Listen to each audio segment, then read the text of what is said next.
All praise are due to Allah. We praise Him. We beseech Him that He bless our country, Kenya. Make a country of blessings. Bring Kenyans together to have unity and cohesion. Oh Allah, make the Devolution conference successful. A devolution that meets its main goal and plans. Give them the strength and wisdom to achieve their goals in improving public services for the areas. We pray for the government of Kenya and the county of Uasin Gishu and all the counties in general. May Allah bless our country, Kenya. Bring peace and prosperity to our country. Bring unity and cohesion among Kenyans.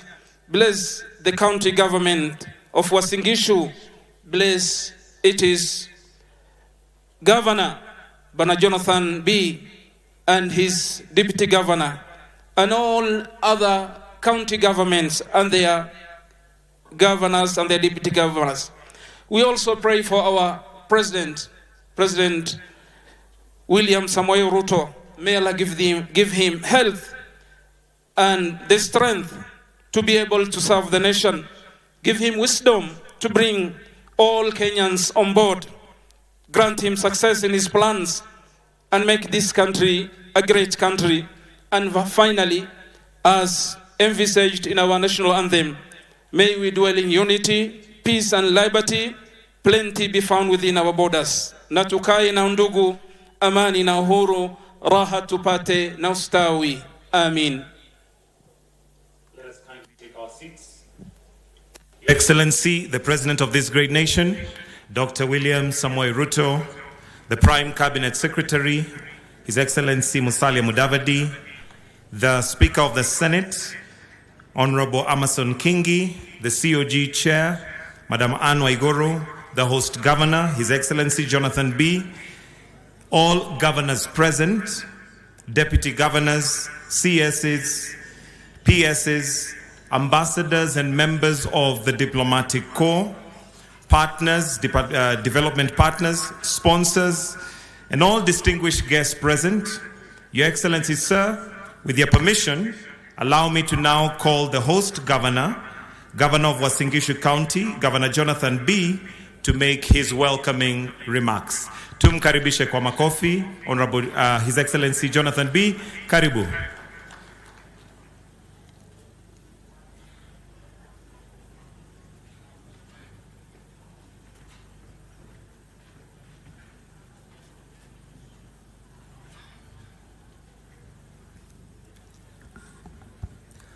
Your Excellency, the President of the Republic of Kenya, Dr. William Samoei Ruto, Your Excellency,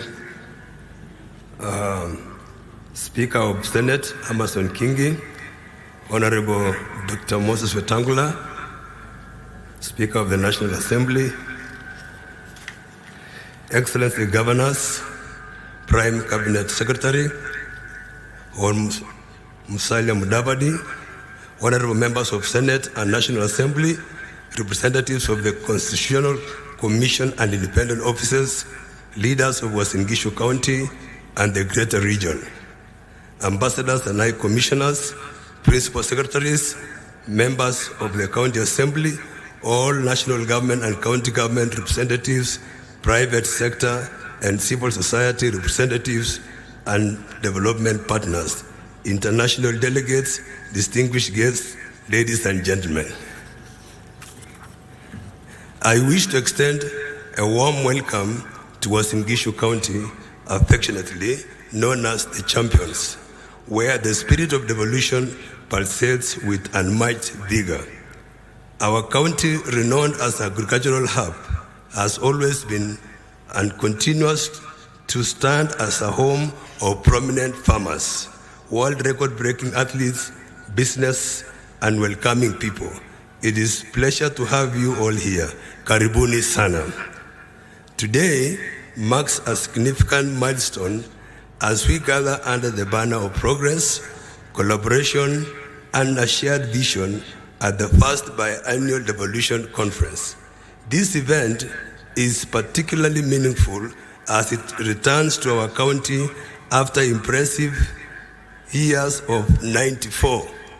94 years we will have this kind of conference again to come to Uasin Gishu. I am honored to stand before this as esteemed assembly, hosting the banner of unity and progress that resonates with all of us. Let us make a moment to acknowledge transformative power of devolution and extend my appreciation to His Excellency President Dr. William Samoei Ruto for his unwavering dedication to this cause. Devolution is more than a mere political or administrative concept. It embodies the very spirit of our nation. It encapsulates the principles of democracy, inclusivity, and grassroots governance that form the bedrock of our national growth and development. This conference stands as a testament to the strides we have made in nurturing the principles and our collective commitment to steer Kenya towards greater prosperity through the devolution of power and resources. Ladies and gentlemen, education, infrastructure, health, and agriculture are the cornerstones on which our nation's future rests. In Uasin Gishu County, we have witnessed these sectors flourish under the nurturing embrace of devolution. A prime example is the school feeding program for early childhood education development, ECDs, locally known as Maziwa ya Koti Moja, which has led to remarkable increase in pupil enrollment and exemplified by 40% growth in our schools within Kapseret sub-county. Our commitment to education has yielded empowered minds and skilled workforce. We have recently confirmed our ECD teachers on permanent and pensionable terms, which has boosted their morale. Ladies and gentlemen, our ambition extends further under the visionary guidance of His Excellency the President. The establishment of county aggregation industrial parks and export processing zones holds the promise of transforming employment and opportunities for our youth and attracting vital investments. Substantial progress has made with 135-acre piece of land earmarked for development. As we engage with prospective investors, we eagerly anticipate the manifold benefits these endeavors will bring to our county. Our infrastructure projects have redefined connectivity and accessibility. Well-maintained roads and modern transportation networks have turned Uasin Gishu County into an economic hub within the wider North Rift region. Through these investments in connectivity, we are fostering regional integration, economic growth, and efficient movement of people, goods, services, and ideas. Ladies and gentlemen, medical tourism has been a cornerstone of our county. We take pride not only in having top-notch hospitals, but also in innovative technology-backed healthcare systems. Enhancing maternal and child health services and improving disease prevention and treatment remain vital pillars in our Nguzo Kumi manifesto, which is now implemented as our third county integration development plan. Our county's fertile lands have consistently yielded abundant harvests, solidifying Uasin Gishu County as the nation's breadbasket. Timely provision of essential farm inputs has ignited optimism among our farmers. This year, our fields are abundant with maize harvest and the sight of farmers proudly displaying their produce in photographs exemplifies the positive change fostered under the Kenya Kwanza administration. In the midst of our devolution accomplishments, I urge all of us to center our discourse on fundamental matter, bolstering service delivery through performance management. Devolution empowers our people, ensures equitable resource distribution, and improves lives. To uphold this noble cause, we must not merely inspire for service excellence, but it is the guiding principle for our governance architecture. Transformative service delivery as devolved entities requires proactive performance management underpinned by transparency, which propels us towards effective governance. Ladies and gentlemen, our achievements span beyond sectors. Uasin Gishu County has flourished as an ideal place to work, live, invest, and explore. A secure environment, conducive business climate, and rich cultural tapestry converge to create an ecosystem that welcomes us all.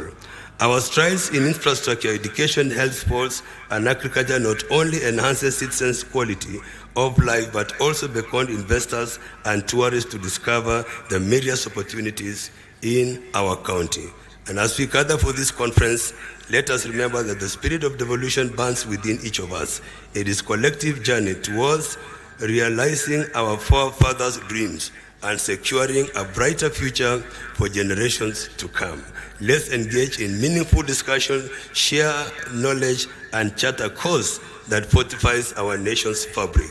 To you, Your Excellency, esteemed guest, I extend heartfelt gratitude for gracing us with your presence. Together, let's continue to foster the spirit of devolution, ensuring that Kenya's path towards progress and prosperity remains unstoppable.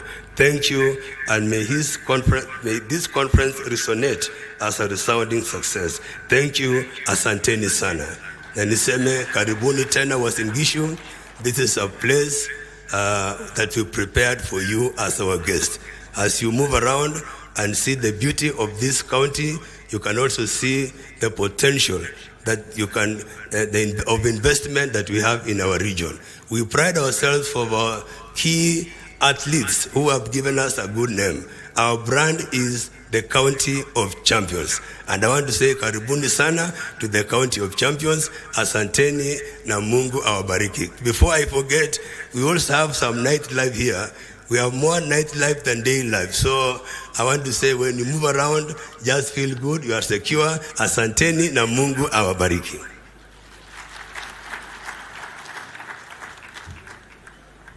Thank you very much, Your Excellency Jonathan B. Next, Your Excellency, I would like to call upon the whip of the council, and that is Governor Stephen Sang, Governor Nandi County, to come and make his remarks and also run the program from here. Let's give him a clap as he's coming. Welcome, Governor Sang.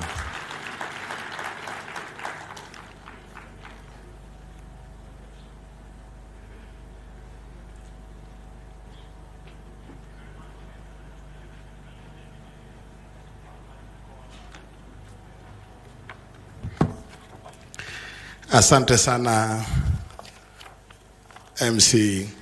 God is good and all the time. Asanteni sana. Kwanza, Your Excellency, the President of the Republic of Kenya, we as Council of Governors and the Devolution family are excited that you have joined us today in the official opening of today's Devolution Conference. Your Excellency, yesterday, we had planned some pre-devolution activities. One of them was a football match between the Senate and the Council of Governors.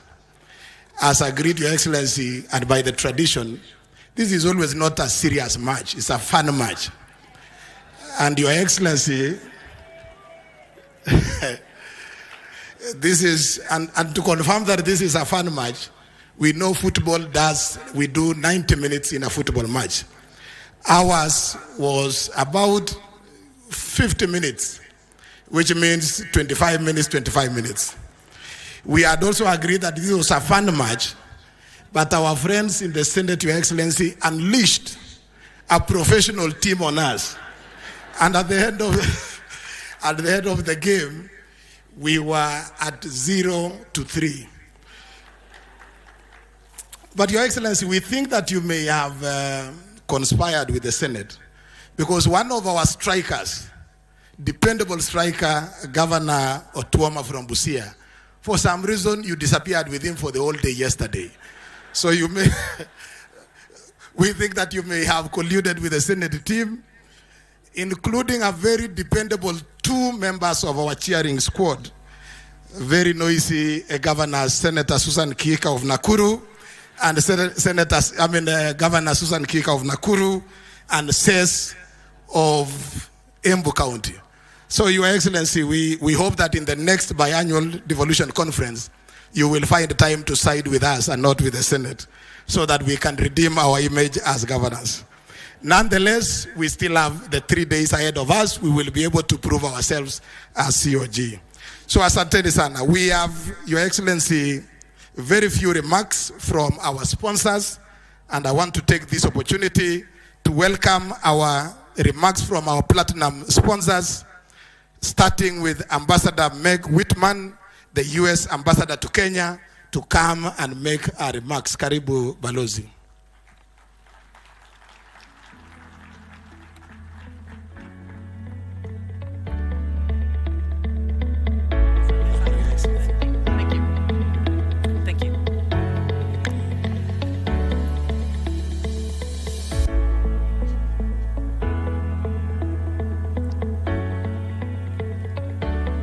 Thank you very much. Abare Saleo, good afternoon. President Ruto, governors, distinguished guests, the best sentence in the English language, all protocols observed. It is a pleasure to be in Eldoret at this Devolution conference, my first, and I'm delighted to have this opportunity to speak to you today. Ushirikano wa Kenya na Marekani ni imara. Umajengwa kwa miaka 60 ya maendeleo na maslahi ya pamoja.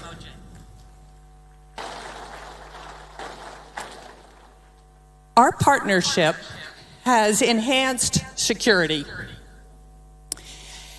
and improved the lives of Kenyans and Americans.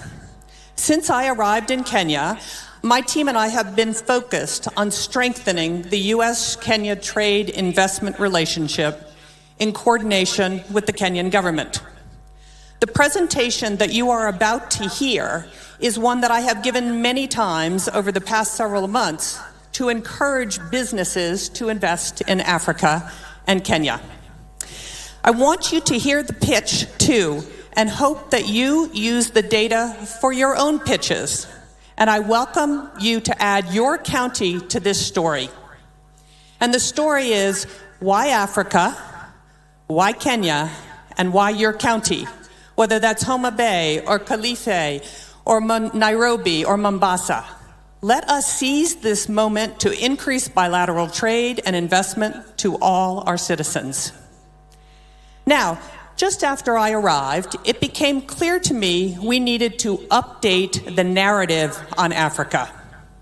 For example, when I was a CEO, I'll be honest, I probably thought about Africa 1% of the time.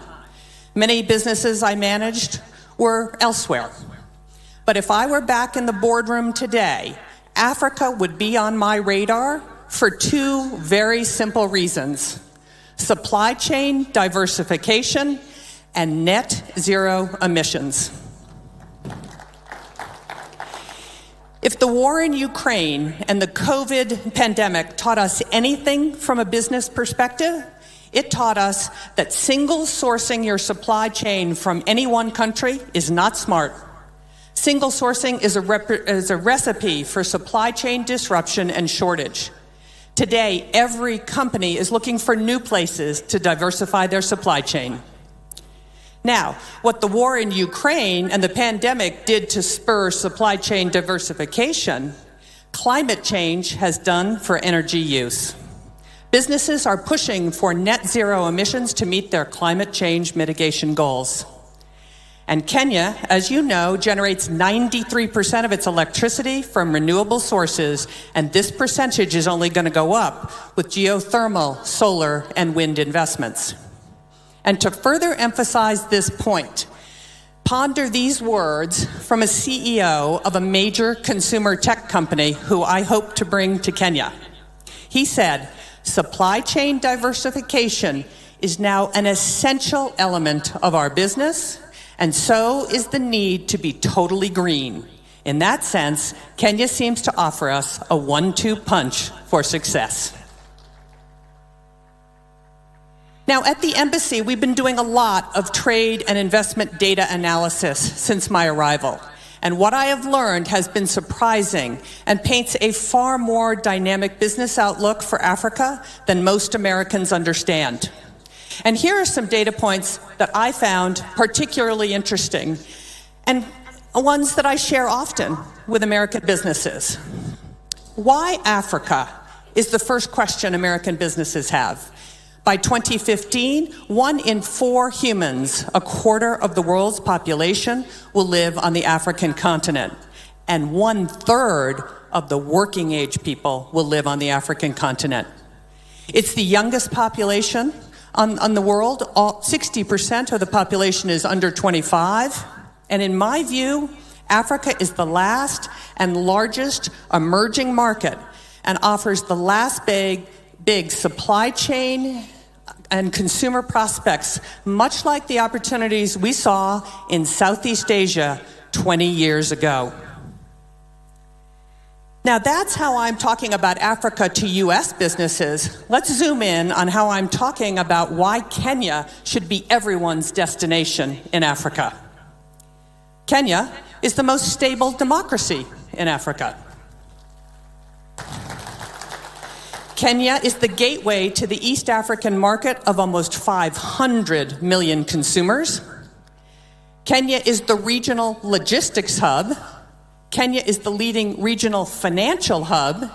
And Kenya, with its Silicon Savannah and super smart engineers, is the region's ICT hub. Kenya is a leading destination for foreign direct investment and venture capital. And Kenya has a young, educated, entrepreneurial, and English-speaking workforce. Kenya generates, as I said, over 93% of its energy from renewable sources, and Kenya's largest export market is the United States. Let me repeat, Kenya's largest export is the United States, and we feel Kenya is ready for liftoff as it diversifies. Let me unpack a couple of these areas. Democracy. I arrived in Kenya days before the August 22 general elections. What I witnessed was nothing short of remarkable. Kenya held what many analysts and commentators say was the freest, fairest, and most credible election in Kenyan history. The elections were observed by international and local election organizations, and the results were upheld by the Kenyan Supreme Court, and power was transferred orderly and peacefully at the time. Now, gateway to East Africa. As I said, Kenya is the gateway to East Africa. 80% of East African regional trade passes through Kenya's Mombasa port. In addition, Jomo Kenyatta International Airport in Nairobi is the busiest airport in East Africa, served by 40 passenger airlines and 25 cargo carriers, including FedEx and DHL. Kenya also has some excellent infrastructure, such as the Standard Gauge Railway, a series of new roads, and modern ports. From a financial and technology hub perspective, Kenya is already the regional financial hub for East Africa. Several international banks have been present in Nairobi for decades, and five major global financial institutions like the World Bank and the International Monetary Fund have established their regional headquarters in Nairobi. The region's regional stock market sits in Nairobi, and the city hosts the necessary legal, accounting, and consultancy services to preserve and accelerate this.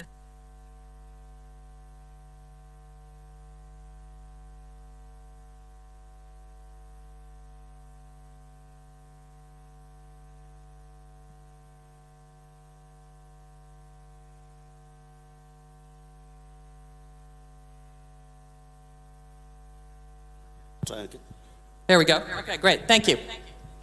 Nairobi also has a very vibrant technology community known as Silicon Savannah, and the Kenyan government is committed to establishing Kenya as the premier destination for tech sector investment and innovation in Africa.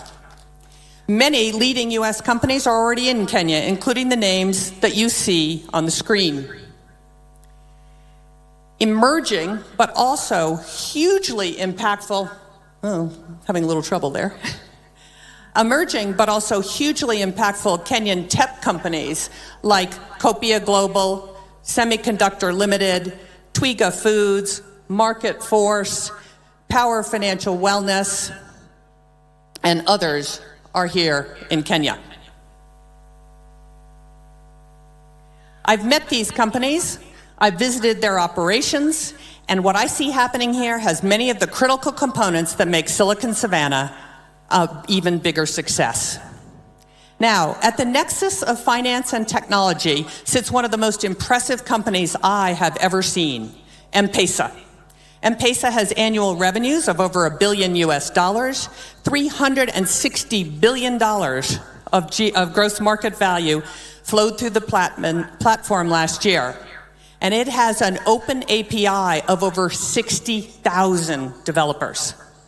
M-Pesa has over 50 million customers in 7 countries and is involved in over 70% of Kenyan transactions, powers over 5 million businesses, and 60% of Kenya's annual GDP flows through it.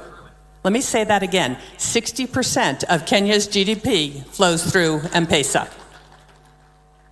And let me tell you, I know a little something about this industry, having bought and owned PayPal at eBay. And I assure you, M-Pesa is extraordinary.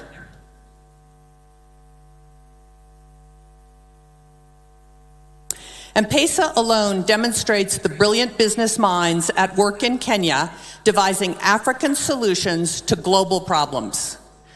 Foreign direct investment and venture capital, Kenya has attracted significant foreign direct investment and is a leading destination for venture capital.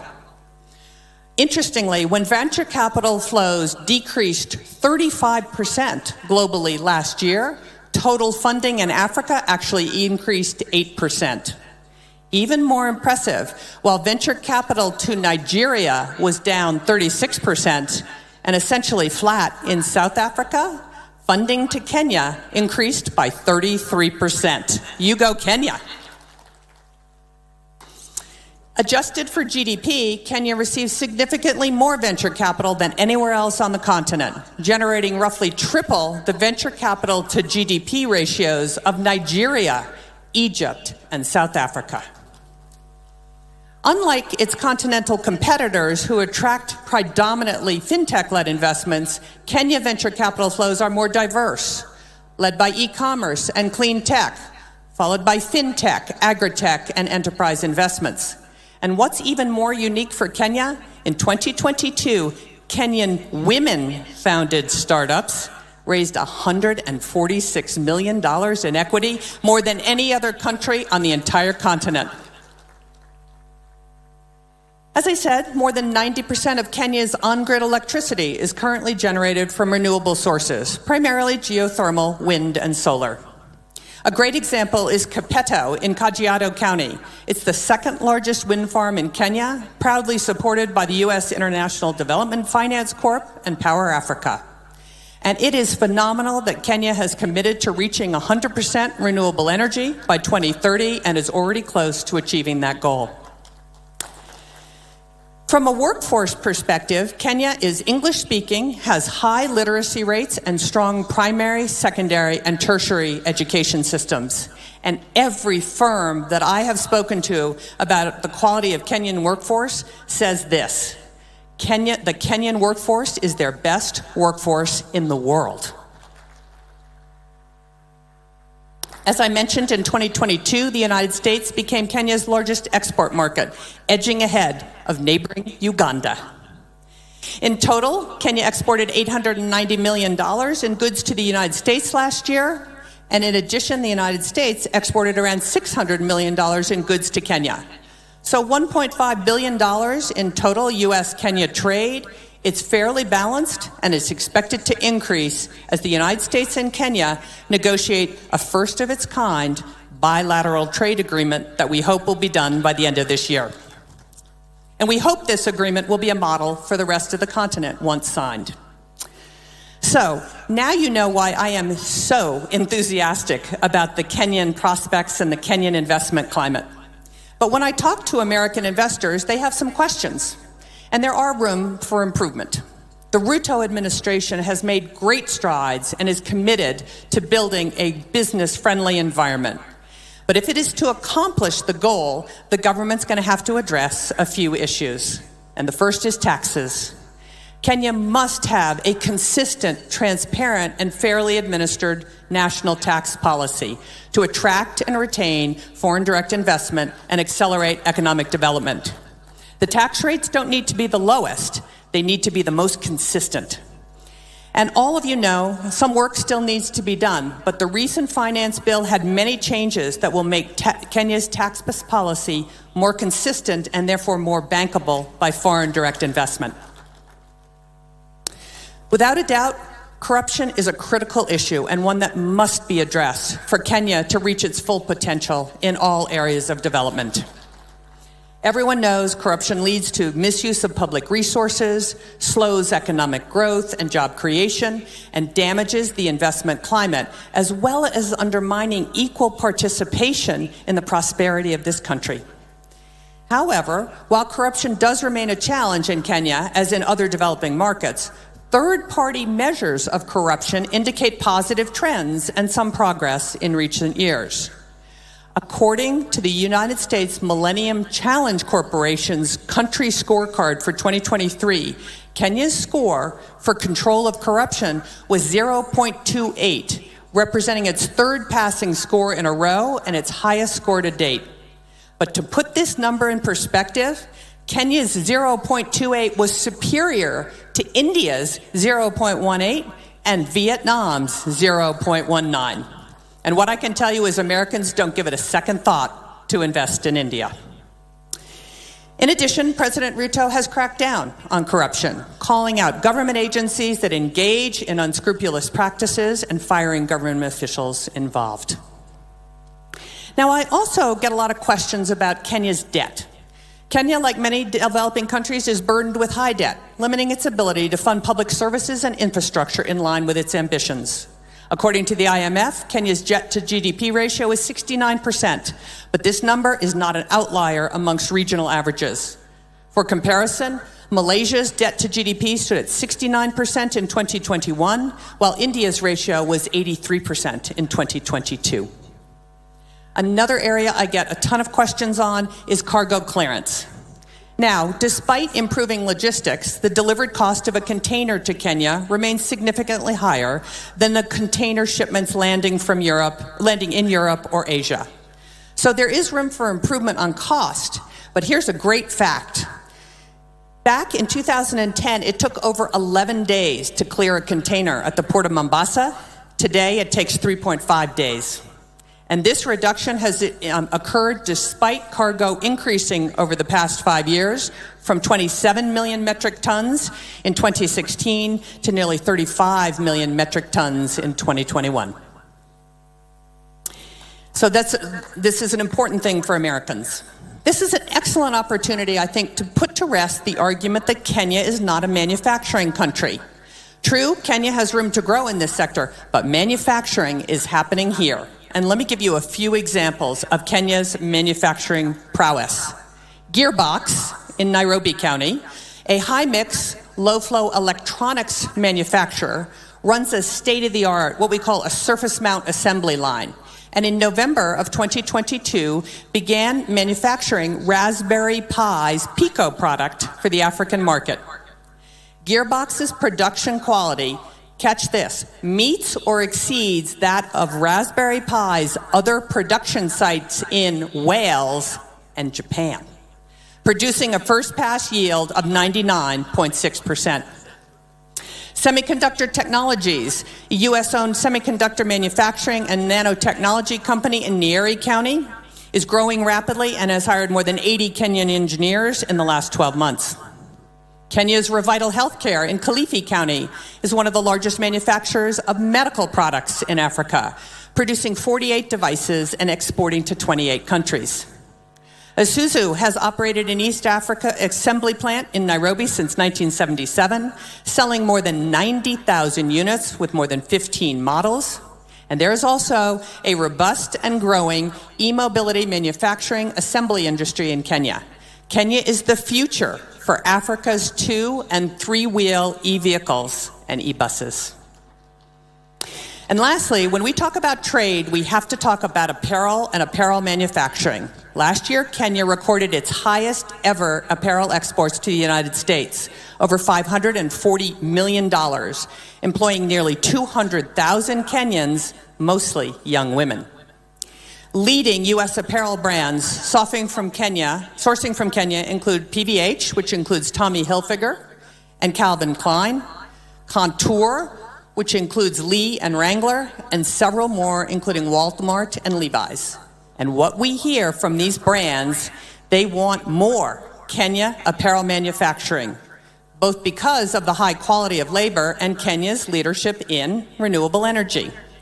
Brands are steadily moving production operations to Kenya from Sri Lanka, Bangladesh, Ethiopia, and China because of what you have to offer. And more of this is on the way. I think apparel manufacturing may be the biggest near-term employment opportunity in all of Kenya. So clearly, there is something happening here. It's abundantly clear to me, and every day I try to make abundantly clear to the international audience that Kenya is open for business. Over the past year, the Kenyan government has been implementing real measures to improve economic conditions and create a business-friendly investment climate throughout the country. Following months of deliberation and consultations with the political and the business community, President Ruto announced the following reforms at the March American Chamber of Commerce Business Summit. A consistent, fair, predictable, and enduring tax regime. Alignment of Kenya's data protection regulations with the multilateral global cross-border private rules framework. A 6-month deadline for KRA to either pay all verified tax refund claims or provide offsets. Elimination of the VAT on export services. Elimination of the domestic equity requirement for ICT companies. Removal of tax on stock-based compensation for employees of all startups. And commitment to adhere to the OECD 2-pillar solution framework for digital services tax. And finally, a commitment to revitalize Kenya's special economic zones to maximize their competitiveness, and more reforms are in the pipeline. As you can see, there is so much opportunity in Kenya, and an opportunity to bring the U.S. and Kenyan businesses closer together. All of what I'm about to announce has happened in the last 12 months. In agriculture, Del Monte, the largest private sector employee in Kenya, has invested $5.5 million in a new state-of-the-art fresh fruit packing facility in Kiambu County. Kentegra, a U.S.-Kenya company on the forefront of restoring Kenya as the leading producer of organic insecticide, is building a new $15 million pyrethrum refinery in Nakuru County, benefiting over 90,000 farmers. Regen Organics, an incredibly innovative company founded by young MIT graduates, they're like 27, turning waste into fertilizer, fuel, and animal feed. They will expand their farm and organic waste collection, more than doubling their production of affordable, locally produced agriculture inputs, benefiting 10,000 farmers, and they're building a new $7 million factory that will create 500 jobs in Kakamega County.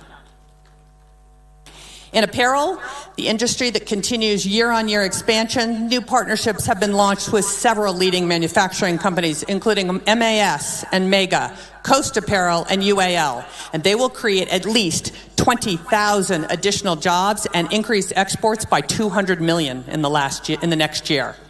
Many of these investments are in Machakos County. Best Corporation, also in Machakos, will launch a new apparel manufacturing facility in mid-2023 with plans to hire 2,400 new employees. And NextGen will build a state-of-the-art apparel labeling and packaging facility that has already broken ground and will be operational in September. In ICT and innovation, CCI Global, the largest business process outsourcing company in Kenya, has doubled its workforce to 8,000.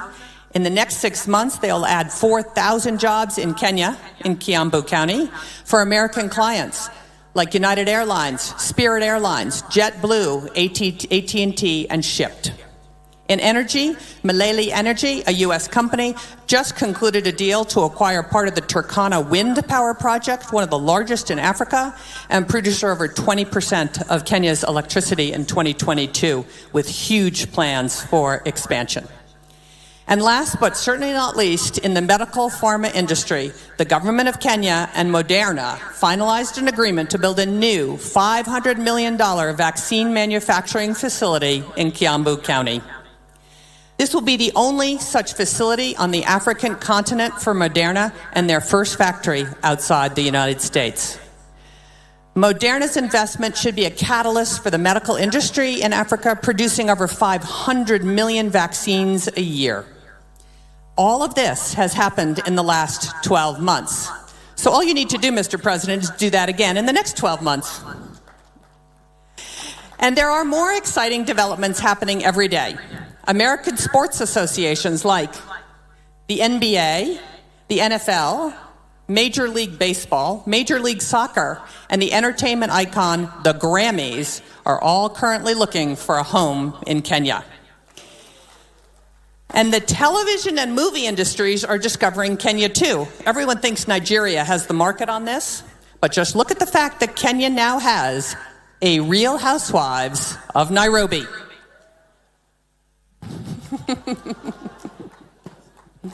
So, there are many reasons why global businesses are considering or should consider Africa, and specifically Kenya and your counties, for trade and investment opportunity. This is your opportunity. What are your priorities? What is your sales pitch?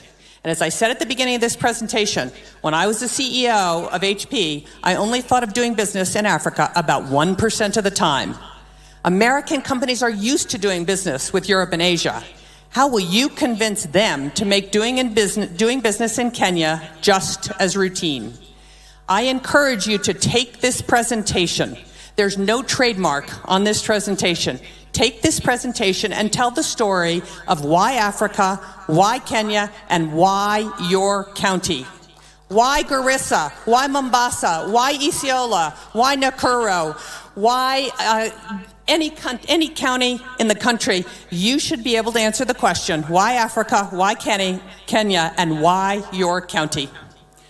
So to conclude, the United States and Kenya are open for business. And to quote President Ruto, Kenya means business. So we have work to do. We need to roll up our sleeves and deliver the results. The American people and your constituents deserve our best efforts to expand shared economic opportunity and growth. Asante sana.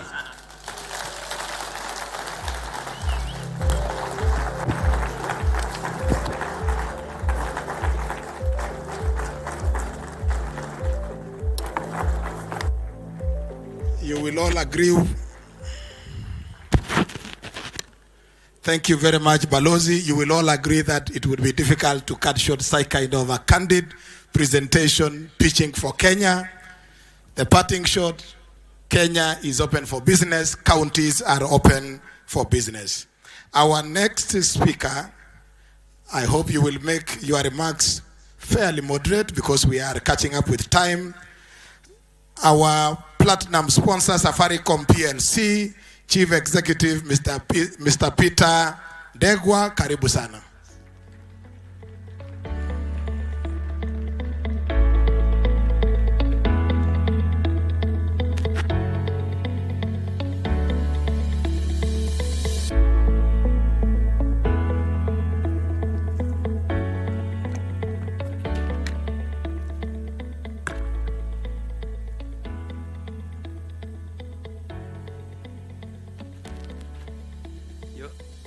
Your Excellency, how do I follow that kind of presentation? But before I start, Your Excellency, I wanted to say to Governor Sang of Nandi, in terms of the issue of being beaten by the Senate in the football.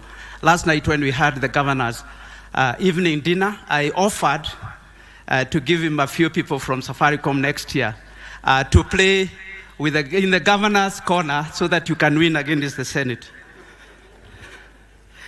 So, Your Excellency, Dr. William Samoei Ruto, President of the Republic of Kenya, and Commander-in-Chief of the Kenya Defense Forces, the Honorable Governor, Anne Waiguru, Chairperson of the Council of Governors, the Speaker, National Assembly, and also the Senate, Prime Cabinet Secretary, Cabinet Secretaries, Your Excellencies, Governors, Honorable Members of Senate and National Assembly, Ambassadors and High Commissioners, all protocols observed. Ladies and gentlemen, good afternoon. Good afternoon. It gives me great pleasure to join you at this Devolution conference as representing Safaricom, and I thank the ambassador for becoming a chief marketing officer, especially for M-Pesa. It is true that we transact about $1 billion Kenya shillings through $1 billion through the M-Pesa platform. So it is a significant part. But I'm happy to be here in the home of champions as Safaricom, which has been a major partner for devolution, but also digitization. But I'm also happy to be here as one of the platinum sponsors for this conference. This year's conference marks the 10th anniversary of devolution, a feat we should all be proud of.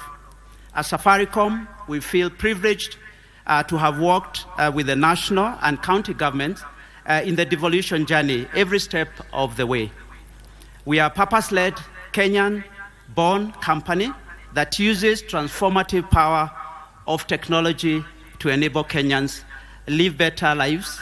It is about combining the power of innovation and technology to improve lives of people.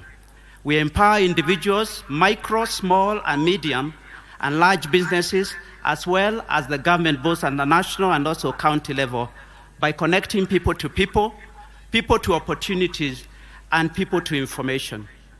Your Excellency, ladies and gentlemen, our DNA is Kenyan.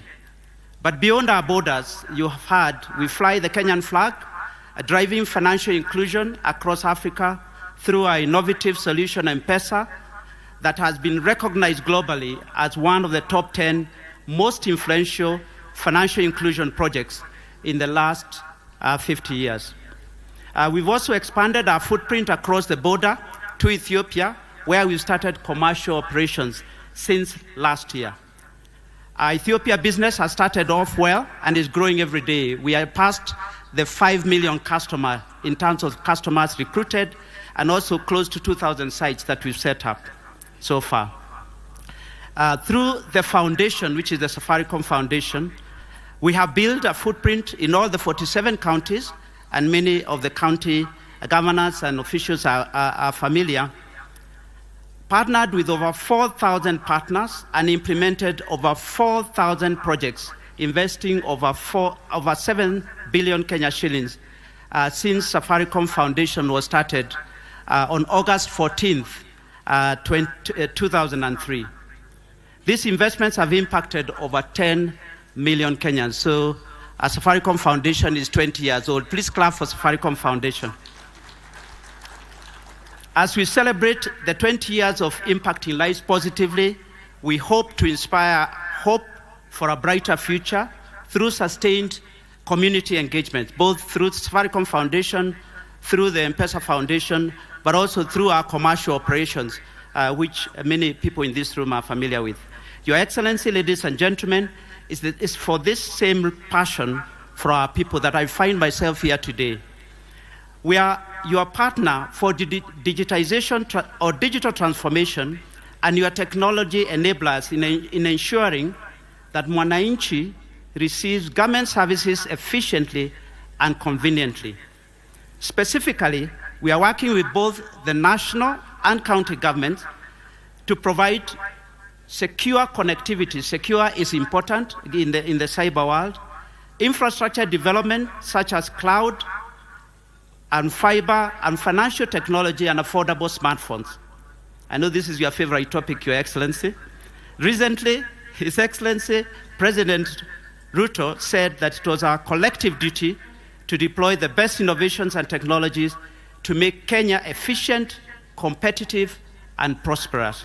His Excellency has pronounced himself on several occasions, pledging to enhance government service delivery through digitization and automation of government services for online access. Safaricom is right at the heart of technology advancements that the country leadership recognizes as key in enabling prosperity for its citizens.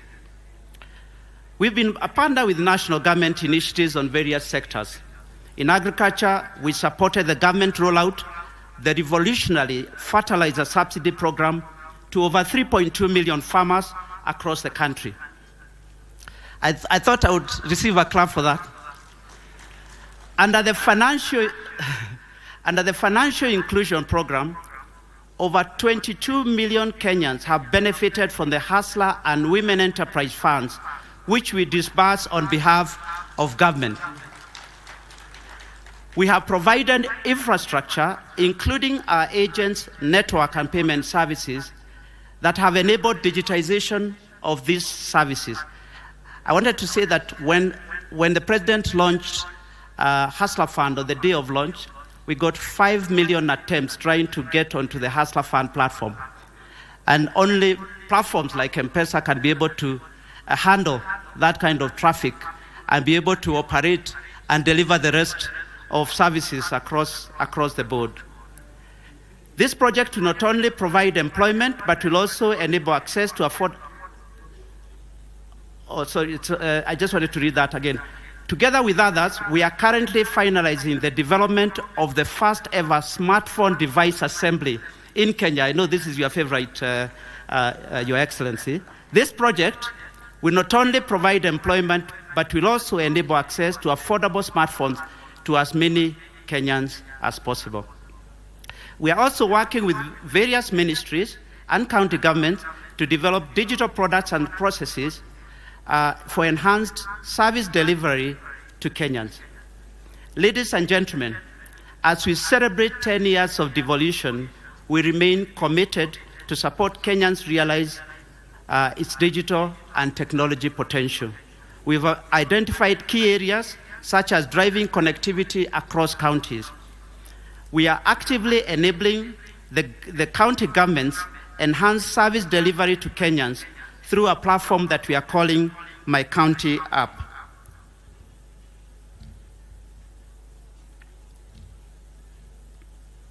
You can clap. I was trying to look for some notes. So in our engagement, I wanted to explain to you, Your Excellency, that in our engagement with the county government, we have identified one challenge we would like to address in partnership with the counties. By nature of their wide portfolio of services they offer to citizens, there are multiple technologies being adopted by multiple suppliers or providers. Hence, we are implementing a user experience initiatives that we are dubbing My County App that will allow counties to connect multiple services and multiple technologies and deliver a seamless user experience. With My County App, we can easily scale adoption of county digital services by citizens without having to launch multiple user channels. My County App is interoperable to many other government digitization programs. And there are 14 counties that have already been onboarded on My County App. We are also working with the national and county government to develop solutions in sectors such as water, healthcare, and agriculture.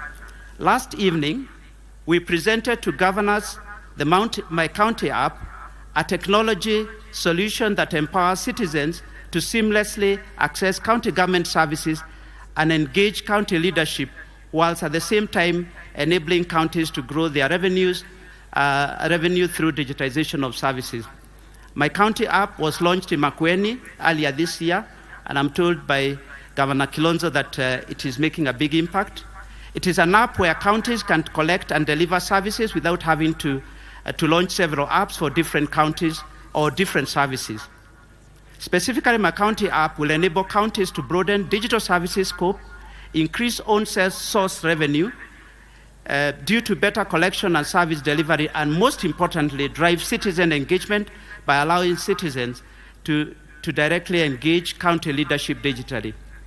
As I've said so far, 14 counties have connected to my county app and will continue to engage others.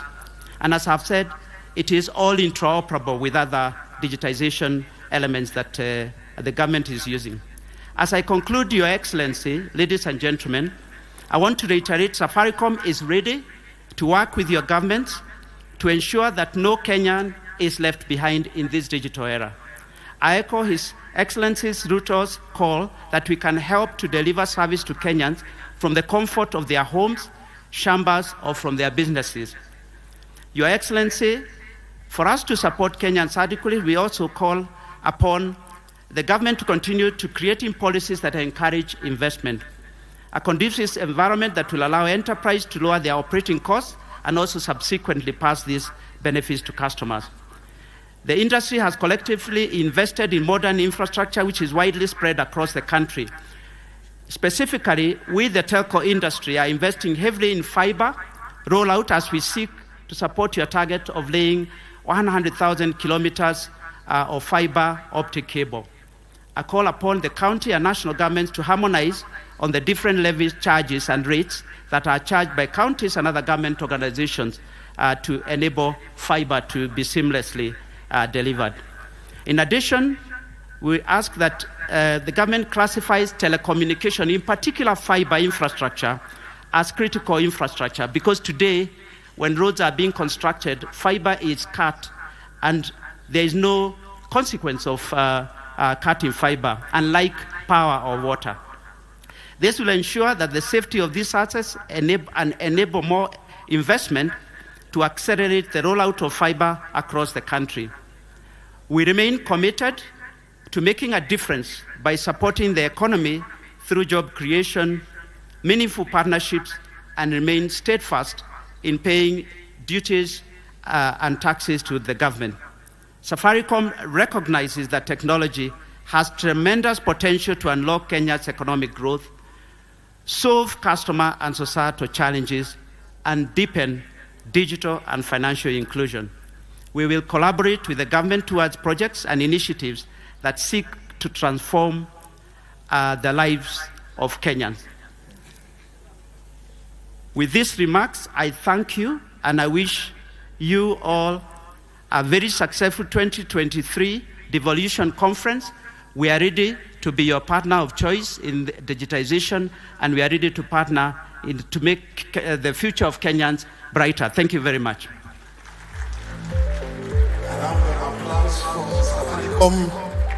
Thank you so much.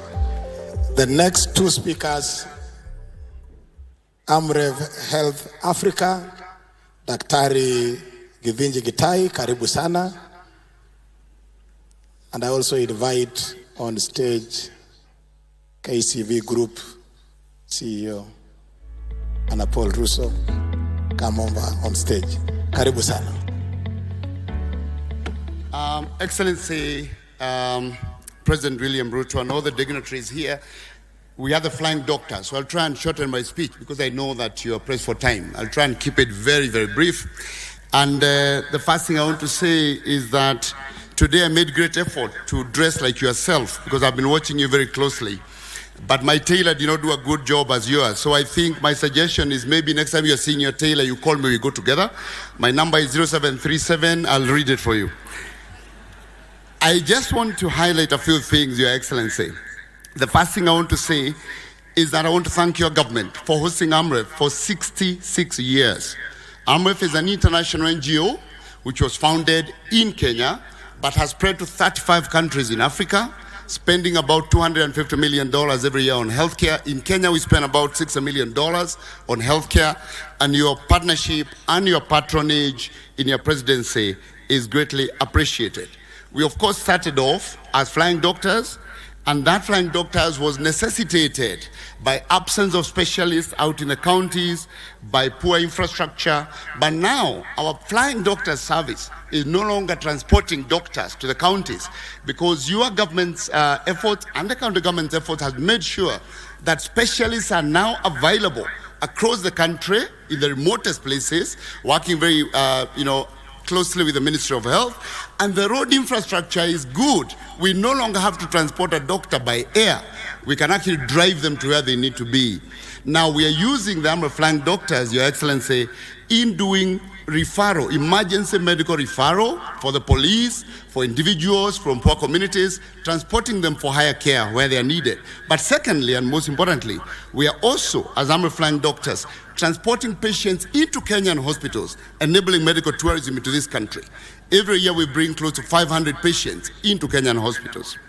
The next thing I want to talk about is that we have, over the longest time, worked with all 47 counties. Our focus has been to build primary health care, and now with your agenda of primary health care networks, working with the Ministry of Health, we're enabling about 22 counties to achieve their primary health care network. We are working with the Ministry of Health to enable registration of over 100,000 community health promoters, and we continue to support your agenda to achieve this. In doing so, we are establishing Kenya's largest primary healthcare university.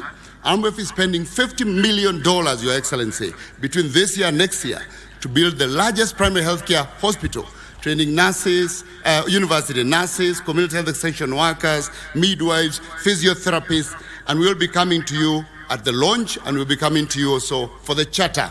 Right now, we have over 3,000 students in our university environment. Finally, we know that our countries are operating at little fiscal space. The ambassador made it very clear, the debt crisis is squeezing the fiscal space further. Efficiency and prioritization is critical. So we continue to work with your government, with the counties, to ensure that facilities are able to be capacitated to run their own facility improvement funds, because that's the best place where prioritization happens.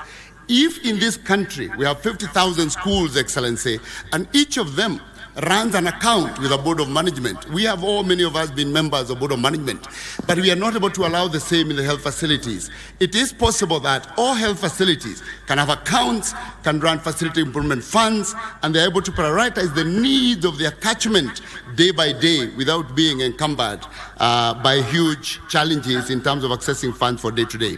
Your Excellency, thank you very much. I would like to conclude there. Thank the county government, the chair of the COG for supporting the continuous work we are doing, the host governor, and our development partners who enable all the work we do with your government. I thank you most sincerely. God bless Kenya. God bless you. And I look forward to that call to visit your tailor. Thank you very much, Excellency. Thank you. Thank you very much, Dr. Gitai, on behalf of AMRES Health Africa. Bwana Paul Russo, on behalf of KCB. Karibu sana. Your Excellency, Dr. William Samoei Ruto, the President of the Republic of Kenya, and as guided by my friend, Governor Sang, I'll use all protocols observed to try and save a few minutes, Your Excellency. What do I say about KCB that has been there for 126 years?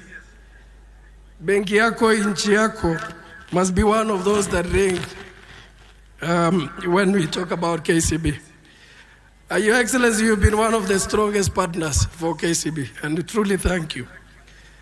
But I can also confirm that the governors in this room will know the support and how KCB has come through to them. A number of areas that I just want to mention, and when I speak about KCB in Kenya, I speak about National Bank as well. You know, there's been a quick support when national government has not disbursed. So sometimes, Your Excellency, we can act as the fuliza for a number of entities and support in that front. But most importantly, the work we've done with governors around MSMEs, the work we've done around the agenda of the MITI.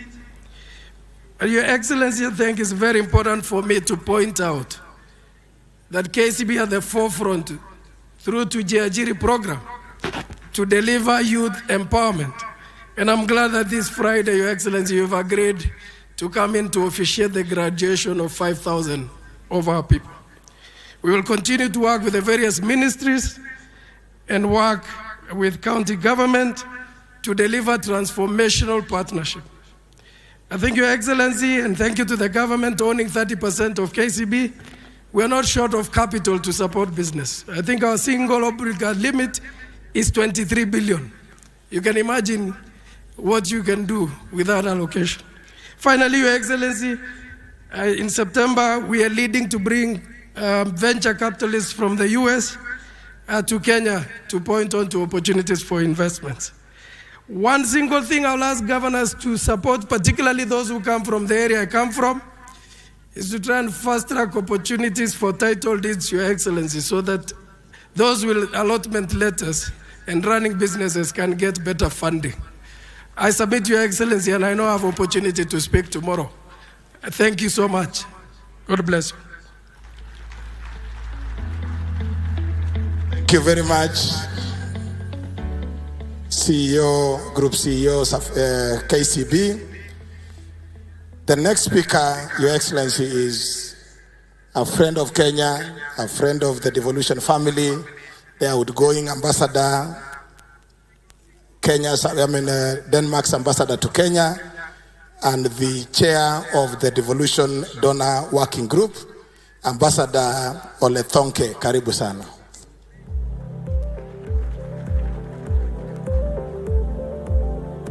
And as the ambassador comes, we have reorganized the program in order to save on time.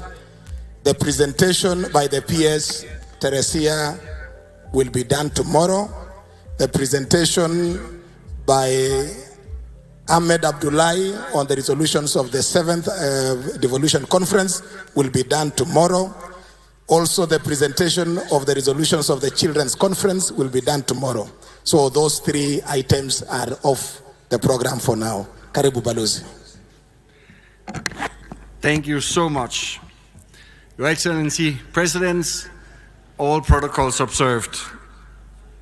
I looked at the list of speakers, and now I understand it's shortened a little bit, but then it reminded me of my favorite band making music here in Kenya, Sauti Sol, and one of their greatest songs is called Short and Sweet. I will try to do that today.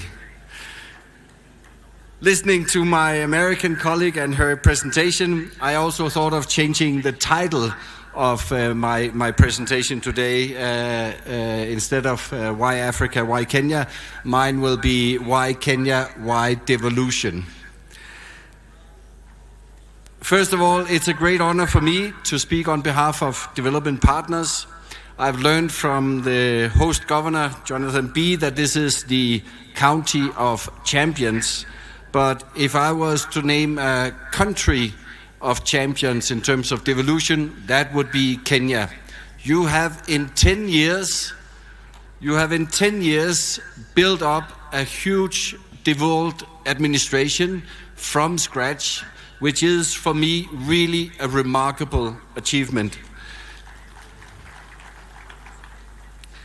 And what I have witnessed working with devolution right from the beginning is that very, very soon there was this spirit of family in terms of devolution. Everybody came together, worked together despite political differences, finding solutions and really trying to move forward services to the people in the different counties. Furthermore, I also noted when I was present at the elections in 2012, a lot of politicians, they wanted to become senators. They thought that was the thing at that time, whereas not as many were that interested in becoming a governor. That is very different today. Not that senators are not important, but I think the interest and the competition to become a governor nowadays, for me, really is a signal of how devolution has transformed also politically Kenya. Also, speaking to a lot of voters going into the elections last year, a lot of them, they said, yeah, we are not sure what we will vote for at national level and for our National Assembly, but for my MCA and my governor, that is so important for me. So for me, that's part of the story of the success of devolution in Kenya, bringing the resources and the decisions closer to the people that are affected by that. And we have seen amazing results, I believe. We have seen much more equal development all over Kenya. We have seen citizens' participation, which is crucial. We have seen huge investments in the health sector, in water, agriculture, roads, etc. And I also witnessed during the drought due to the climate change the last couple of years, the way that a lot of the county governments really engaged in climate change, for me, is a clear signal that the notion that climate mitigation, you need to deal with that at a global level, but climate adaptation, you need to deal with that at a local level. So for me, devolution in Kenya has really been a game changer. And that's why we as development partners are so keen to engage even more with all counties and the devolved organizations of Kenya. There's a couple of things to move forward devolution even further in Kenya. First one, we have discussed so many times that if the counties do not get the money, the resources in time to spend them before the financial year ends, nothing will happen. And I'm so happy to learn that this year, the new government and you, Mr. President, that you were able to actually send the money already the 10th of July to the counties to make sure that those monies start working immediately. For us development partners, unfortunately, our funding needs to go through the annual county additional allocation grants, and that needs to be passed by both Senate and the National Assembly, and that process somehow is cumbersome. We've discussed at length. I really hope that you will be inspired by the executive and get those money out working very, very soon. We are actually talking about development partners funding of around 33 billion shillings. Secondly, we must ensure that corruption does not happen at county level. That has always been the argument against devolution, that this will just devolve corruption in Kenya. And that will be deceiving the citizens and the local communities around. And also for us development partners, we will run away as fast as we can when we observe that. I also noted that one of the first things Your Excellency did and announced after the elections was that this government wants to transfer the remaining functions according to the Constitution to the counties. I understand a lot of work is going on because it is not an easy task and it involves a lot of resources, but it's underway and we are all really looking forward to that happening. To end, I urge all to recognize that the glass of devolution is actually more than half full in Kenya. Both central and devolved level needs to work together, and they are, to fill that glass even further. And when I was walking through the stands before coming here, I have witnessed so many, both civil society, private sector organizations that are really keen and willing to work with everybody and all the counties to move devolution forward here in Kenya. And I can assure that we as development partners, with these things, we are also ready to pour in a bit of extra water in the glass of devolution. This will be actually my last public speech in my tenure here in Kenya. I really want to thank everybody that I've worked with around devolution. It has really been an honor and a privilege for me, and I wish you all the best of luck. I will follow what's happening in Kenya from a distance. Thank you so much. Thank you very much, Balozi. Next, Your Excellency, is a very short video on 10 years of devolution, just capturing the moments. Kenya has recorded remarkable transformation since the inception of the devolved system of governance in 2013. Devolution has ensured development across all counties, and citizens have embraced this system of governance. It is in this context that the Devolution Conference 2023 is taking place. The theme, 10 Years of Devolution, the Present and Future, reflects on the last 10 years of devolution, provides a platform to showcase achievements and share experiences, discuss challenges, explore opportunities, consolidate the gains, and chart a course for the realization of the aspirations of Kenyans in the next decade. County governments have invested heavily in local infrastructural projects, including roads and streetlights, pre-primary schools, healthcare facilities, and water supply systems which have significantly improved the quality of life for Kenyans. Tunaona sasa ni vizuri juu hii mradi imetusaidia, imetuletea maji. Na sasa wakati wenye kuna kuanga mvua, hii mvua tunatumianga kwa wakati huo. Lakini wakati wa kiangazi ikiingia, tunatumia hii ya mradi. Tulikuwa tunatafuta maji mbali. Tulikuwa tunafuta majerikani kwa barabara. Tunashukuru Mungu wa juu. Hata kama ni kidogo, mifugo pia inakunya kidogo, binadamu tena wanakunya kidogo. To boost access to affordable and quality health services, county governments have a remarkable 125,400 health workforce, representing 66% of the total core health workforce of 190,000 in public and private facilities. Tunashukuru serikali. Because hii ugonjwa iko very expensive. Kama ingekuwa devolution, sisi wengine saizi hatungekuwa hai. Hata sisi hatungeweza kwenda Nairobi, hatungeweza kuishi Nairobi, ingekuwa maisha yetu ingekuwa fupi. Recently, a governor had an MOU signed between Zipline Kenya and Nyamira County government that will see emergency drugs being flown from the warehouse of Zipline in Kisumu, where we keep our emergency drugs.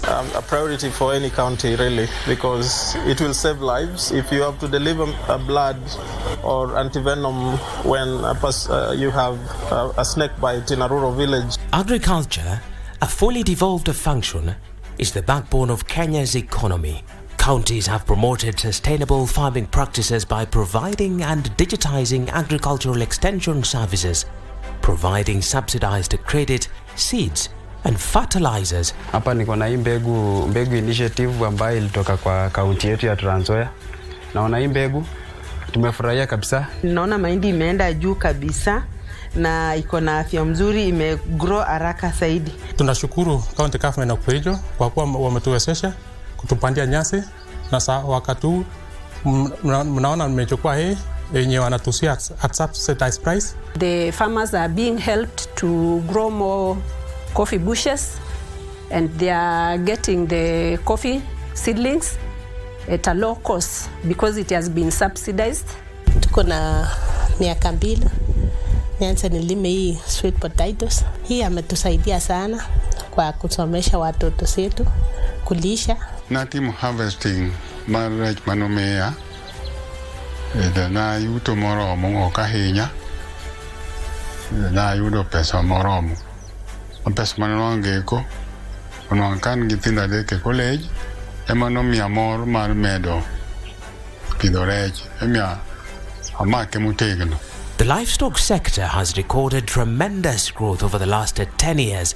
County governments have successfully vaccinated 2,673,486 animals, procured 87,920 straws of semen, and distributed 336,667 chicks in the last 1 year alone.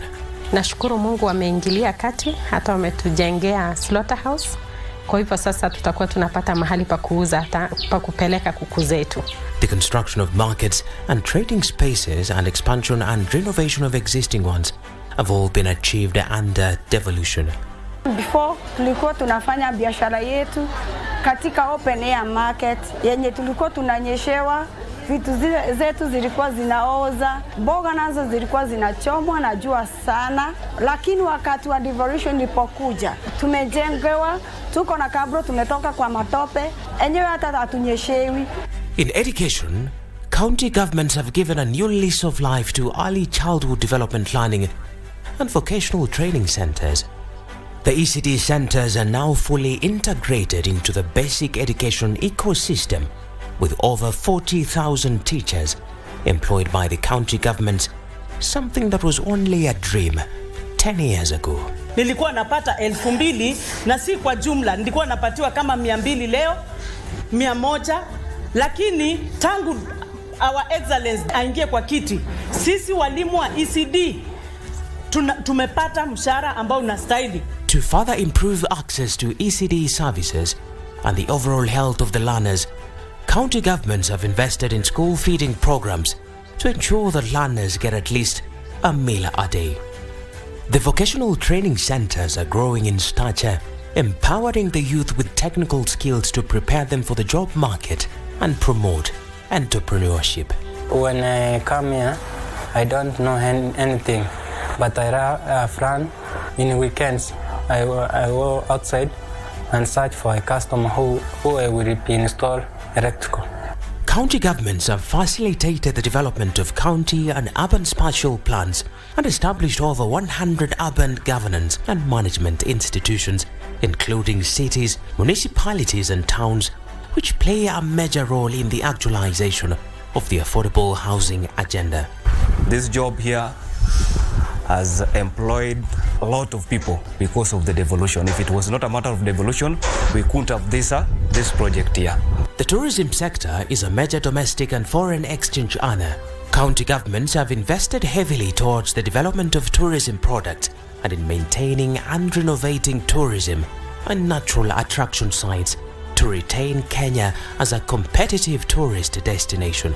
There was that conflict where we are losing the pasture for animals because this place was used for grazing by the locals when there was a drought. And when the county government came upon devolution, arrival of devolution, it took it to 10%. That money is used by the community to assist parents and their children paying school fees.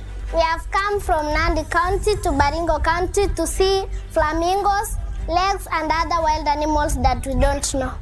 Devolution has enhanced the participation of the citizens in local governance. Decisions at the county level are made following a comprehensive consultation process through various platforms.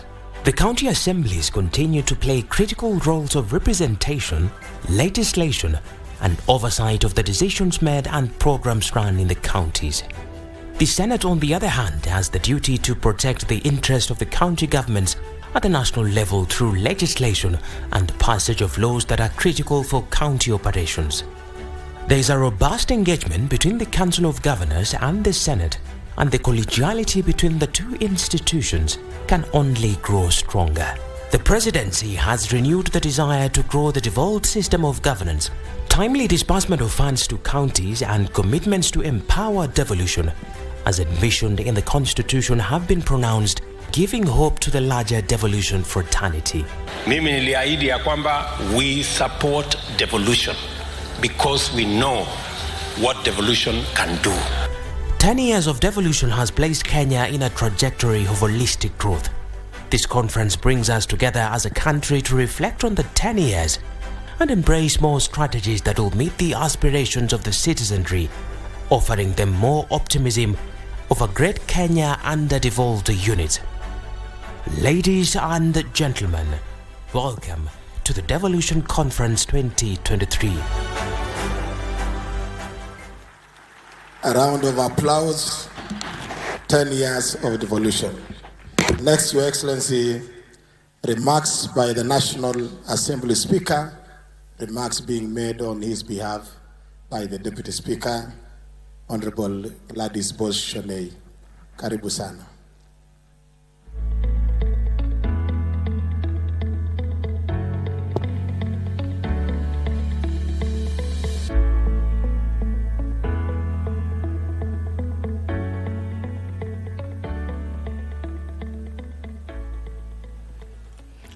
Your Excellency, with your permission, allow me to adopt the protocols that have already been established.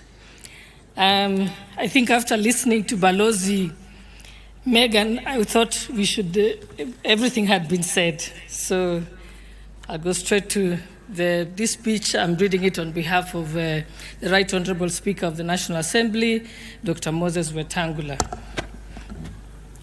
It goes like this. He says, I'm honored to stand before you today on this momentous occasion as we gather here in Uasin Gishu County to celebrate the decade of remarkable progress in the journey of devolution. This conference provides us with an opportunity to reflect on the achievements, challenges, and the bright future that lies ahead as we drive transformation from county level. This conference serves as a testament to our commitment to county governance and economic development. And it is an honor to have His Excellency the President gracing this occasion. Your Excellency, your presence today not only adds prestige to the event, but also underscores the significance of our collective efforts and national government commitment to the devolution process. Your unwavering dedication to the principles of devolution are your vision for an empowered citizenry that has pivotal in driving Kenya's progress. Your leadership and vision have been instrumental in guiding our nation. Distinguished guests, ladies and gentlemen, under the theme 10 years of devolution, the present and the future, we celebrate the strides that we have made in empowering counties to become centers of economic development. We celebrate the success achieved and the potential that lies ahead.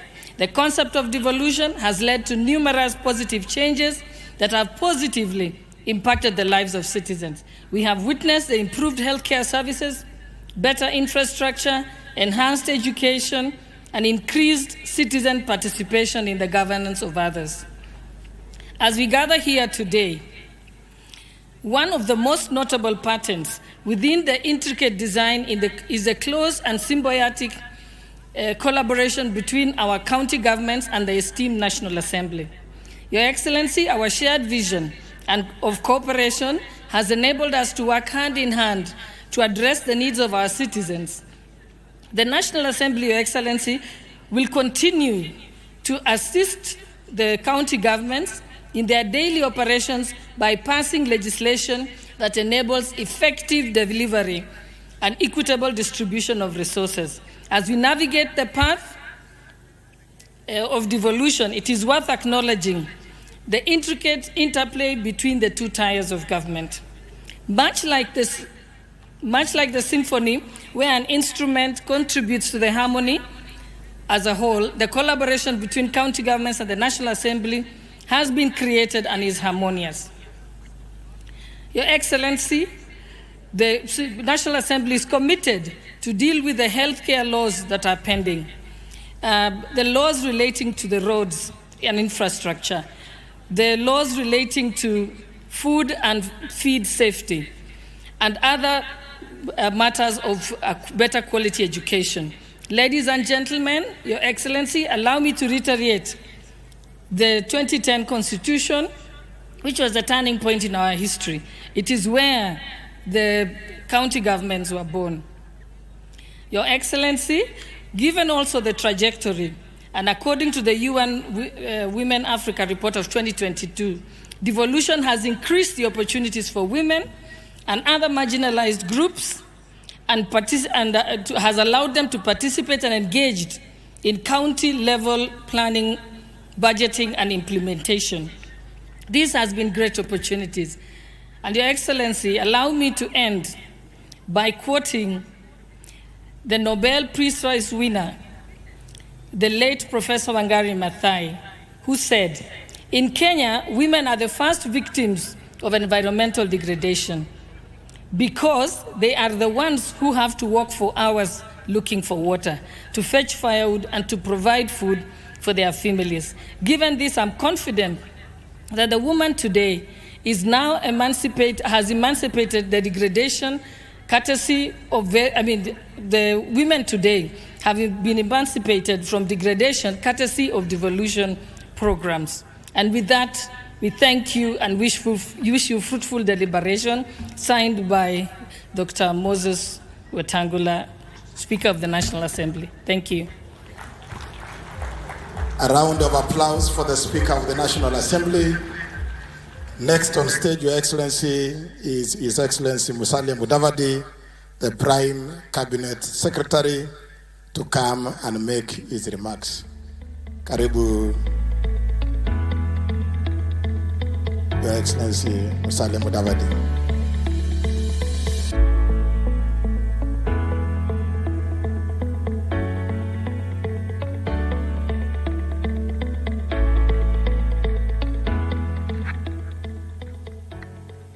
Your Excellency, the President of the Republic of Kenya, distinguished governors of all our 47 counties, ambassadors, high commissioners, cabinet secretaries, principal secretaries, ladies and gentlemen.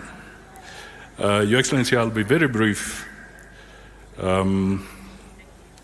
One, I just want to say that indeed, as we mark 10 years of devolution, we can easily say that if the 2010 Constitution is the crown for the country, then devolution is the critical jewel in that crown.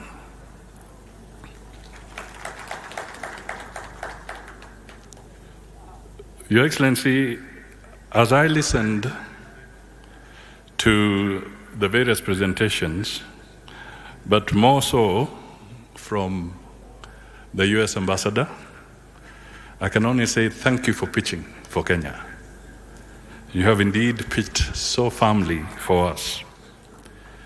And in her conversation, a couple of things arise which could be regarded as rhetorical questions. Because the first question was, why Africa, and specifically why Kenya, and she brought it down to why your county. And she did highlight a few things that ought to be dealt with. So the question that we all go away asking ourselves is, if you're a governor and you have your administration in your county, taking from that pitch, are you a facilitator or are you an obstructor? The same goes for those in the national government. If you are in a particular government department, ask yourself, are you a facilitator or an obstructor? Your Excellency, devolution has impacted our society tremendously. There are still some challenges, however. We need to focus more on the budget execution, focus on how we will tackle pending bills, continuous capacity building in our counties for better financial management. And indeed,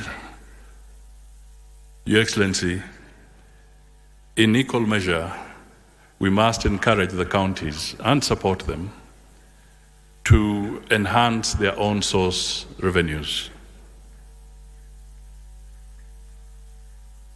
Finally, Your Excellency, because this is your day, let me just acknowledge that your being here has signaled total commitment and unwavering support for devolution.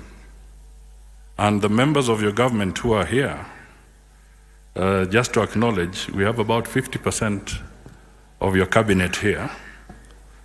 I have Rebecca Miano, if she can just stand to be acknowledged. Kipchumba Markomen, Honorable Mithika Linturi, Davis Chirchir, Simon Chelugoi, Eliud Owalo, Susan Nakumicha, Salim Vuria, Florence Bore, Ezekiel Machogu. Is there any CS I have missed? At least that's about 50% of the cabinet is present. Equally, about 50% of the PSs are here. We have Julius Bitok, Festus Ngeno, Terry Mbaika, John Oluka, Anne Wangombe, Susan Mangenyi, Kelo Hassan, John Tanui, Nixon Korir, Jonathan Mweke, Idris Hassan, Joel Amorang, Betsy Mudhoni, Hari Kimutai, Mohammed Iba, Kilemi Abubakar Hassan, and Charles Hinga. Your Excellency, taking the cue from you, they are taking devolution seriously, and anybody who doesn't, it will be at their own peril. So, ladies and gentlemen, congratulations to all the counties, and we encourage you to continue with a good effort. God bless you all. A round of applause for the Prime Cabinet Secretary. Asante sana. Next on stage is the Right Honorable Speaker of the Senate, Senator Amason Kingi, who will also recognize the members of the National Assembly and members of the Senate present. Karibu sana, Mr. Speaker.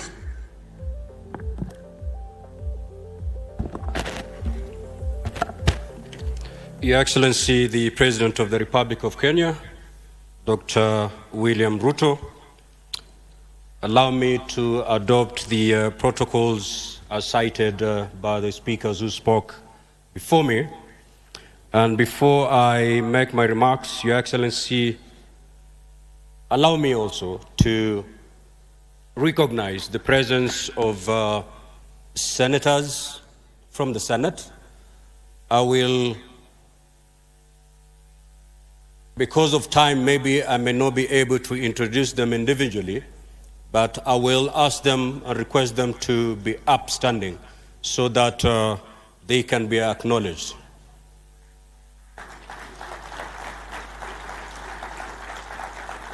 There are pretty few, so allow me to mention the names. We have the Majority Leader, Senator Cheriot. We have the Deputy Speaker, Senator Gathuri.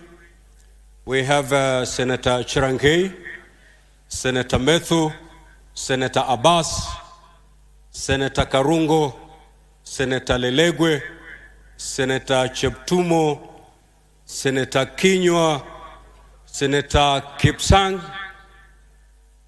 Senator Seki, Senator Maruma, Senator Nyutu, Senator Veronica, Senator Kavindu, Senator Muma, Senator Tobiko Perez, Senator Manzo, Senator Wakili Sigei, Senator Hamida, Senator Professor Tomo Jenda, Senator Margaret Kamar, Senator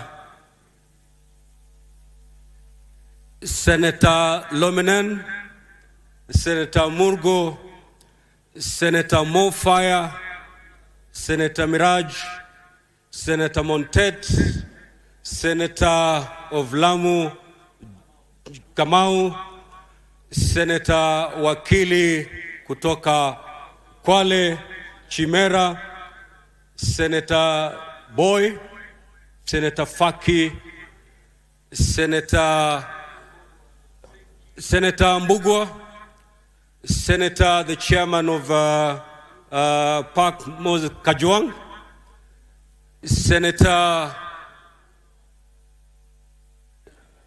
behind there, Senator of Busia. Yes. Well, I don't need to introduce him, Your Excellency, for reasons better known to all of us. A wonderful gentleman. Senator Boni. You know, my specs are letting me down. Senator Boni, yeah. Senator Obur. the youth leader in the Senate,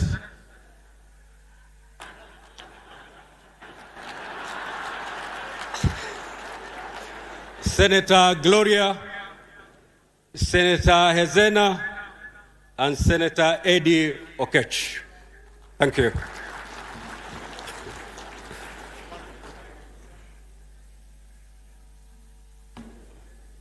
Oh, Senator Alan Chisang here. Thank you. Your Excellency, indeed it is my honor and great privilege to make my remarks at this very important occasion, the official opening of the Devolution Conference 2023. On behalf of the Senate of the Republic of Kenya, I wish to thank each and every one of you for creating time to attend this gathering. Your presence demonstrates your commitment to ensuring success of devolution in Kenya. As framed by the theme, 10 years of devolution, the present and the future. This conference is an ideal platform for stock-taking on the implementation of devolved governance in the past 10 years. Your Excellency, sir, the last 10 years have been an eventful period for this country. Throughout devolution, we directed every ounce of energy in a relentless endeavor to attain the goals and objectives of devolution outlined in our Constitution. The 2010 Constitution, as we are all aware, occasioned a major reconfiguration of state power and responsibilities by devolving an array of functions to the 47 county governments.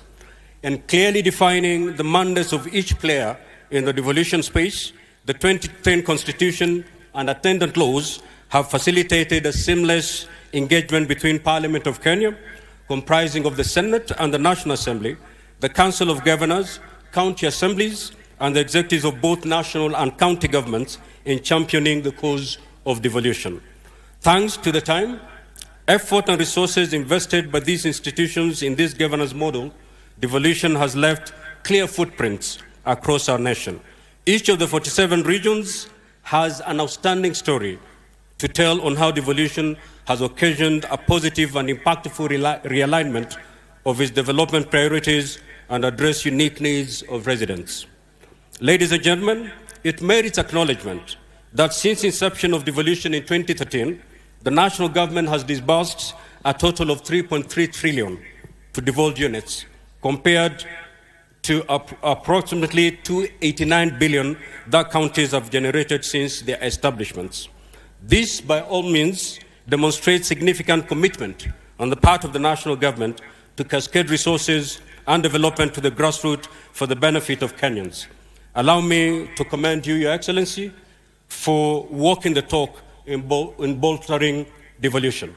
As a Senate and Parliament at large, we appreciate the priorities accorded to bills presented to you, sir, for assent, notably the Equalization Fund Appropriation Act 2023, County Allocation of Revenue Act 2023, and the County Government's Additional Allocation Conditional Grants 2023. The stated laws have a direct bearing on county financing, and their prompt enactment and assent paved the way for release of billions of shillings to devolved units for equitable service provision and development projects. An array of other proposed new legislation, nearly 40 in number, are currently being processed by the Senate. We expect that upon their enactment, the legislation will enhance capacity of counties to tap into the enormous potential that they have in form of natural resources, renewable energy sources, and considerable dynamic and versatile workforce in order to thrive and deliver. For the last 10 years, the Senate's contribution to the success of devolution cannot be gainsaid. Through its legislative mandate, the Senate has provided the legal framework upon which devolution was anchored. The Senate remains committed to undertaking responsive, expeditious, and timely processing of legislation. Your Excellency, sir, as we celebrate these great devolution milestones, we must all appreciate the critical role played by county governments, comprising the county executives and the county assemblies. Their resilience and impactful delivery of the last 10 years stand out not only as solid and irrefutable evidence that devolution is working, but also stand tall as a beacon of hope regarding the future of devolved governance. In spite of what stood out as insurmountable odds during the humble beginnings, county governments got the devolved system off the ground and elevated to its deserved pedestal in our national psyche, sustaining our hope and giving us inspiration as a people. With benefit of hindsight, localized and practical experiences, we are now better informed of what works better in devolved units and what doesn't, and what needs to be done to triumph over these emergent challenges and maintain the positive and catalytic momentum. Hurdles such as pending bills that keep accruing at alarming rates, presently estimated at nearly 160 billion, and noted grey areas in some devolved functions will certainly be confined to the dustbins in history if we maintained this trajectory. This will then accord us the much-needed space, time and resources to shift our focus to confronting other emerging threats of our society, such as climate change, unemployment among our youth, and impacts of geopolitical upheavals and economic recession, to name but a few. Ladies and gentlemen, psychologists and human development experts teach us that at 10 years, a normal human being is expected to exhibit certain discernible traits and habits which affirm that he or she is on a normal growth trajectory. They tell us that milestones at that age reflect a marked growth of independence, especially from the parents, formation of healthy relationships, ability to resist negative peer pressure, assumption of some sense of responsibility, and capacity to make better choices, among other vital traits. In my considered view, this analogy best illustrates where we are as a country on matters devolution. After 10 years of practical implementation, all signs are clear that devolution is now ready for a completely new course in enabling and fulfilling the dreams of Kenyans. As a country, we now expect to see more assertive, accountable, transparent, and resilient devolved units that manifest some level of independence from the national government. We yearn to see counties aggressively pursue more beneficial partnerships, networks, and collaborations, adopt a keen sense of responsibility in pursuit of their goals and objectives, as well as acquire capabilities to make their operations and activities self-sustainable. To this idealism and into realism, I challenge devolved units, with the support of all other partners, to embrace new approaches and models in executing devolution. Counties should be ready to explore and adopt novel and more innovative ways of raising on-source revenue to avoid the over-reliance of the national exchequer. Counties must also be inspired to take advantage of the regional economic blocks for shared economic opportunities and growth. To deepen accountability, which is a key ingredient of good governance, county governments must be ready to come up with more stringent measures to curb corruption and ensure county resources are used for the intended purposes and for the benefit of Wananchi. It would be a big win for devolution if devolved units moved fast to seal accountability loopholes, as periodically flagged by the reports of the Office of the Auditor General and also reports by the Senate committees on PIC and PAC. Your Excellency, as I conclude my remarks, I wish to reiterate that attainment of the great goals of devolution going forward will require more than the work of a single institution. Tapping from my 10-year experience as a governor, and now in my capacity as the Speaker of the Senate, I know for a fact that it will take a collegial and partnership-oriented approach to propel devolution to the next level. I urge county governments to add impetus to the thriving partnership with the national government for enhanced capability, especially in the delivery of targets in capital-intensive areas such as housing, health, trade, investments, and agriculture. For all of us,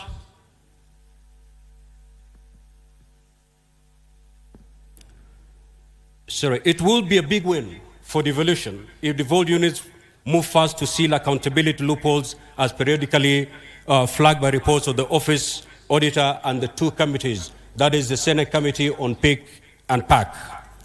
For all of us partners in the devolution space, time has come for us to walk the talk in adopting a friendly united front in addressing many issues that routinely arise as we implement devolution. This is the spirit the Senate and the Council of Governors exemplified when they firmly resolved, going forward, at a joint inaugural high-level meeting a few months ago to work in synergy for the success of devolution. Let's harness and nurture collegiality amongst us and make the great dream of devolution work for us as a country. In the words of the American author, speaker, and pastor, John Calvin Maxwell, he said, "Teamwork makes the dream work." Let us be a team as we push devolution to the next level. I thank you, and may God bless you.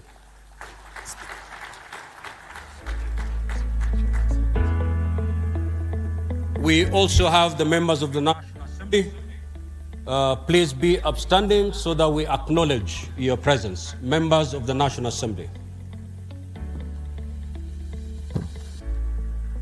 Those are the members of the National Assembly.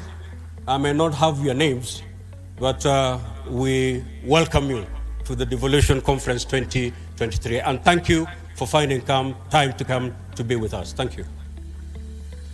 Asante sana, Mr. Speaker, sir. Finally, I want to take this opportunity to invite the Chair of the Council of Governors and the Governor for Kirinyaga County to come and make the remarks and introduce or recognize all the other invited delegates and guests. Karibu sana, Madam Governor.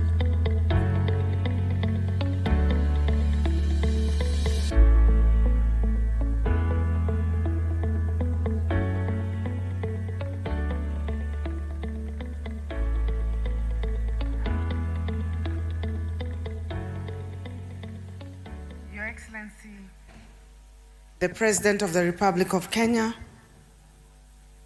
Dr. William Samoei Ruto, borrowing from those who've gone ahead of me, Excellency Governors, allow me to say all protocols observed in the interest of time. Good afternoon. I have been requested before I speak to recognize all the other invited guests and participants who are here. So I will request that you just be upstanding for recognition, and we'll recognize them by giving them a good hand clap. Would request all our development partners and all the staff from development organizations to kindly stand up for recognition. Kindly give them a round of applause.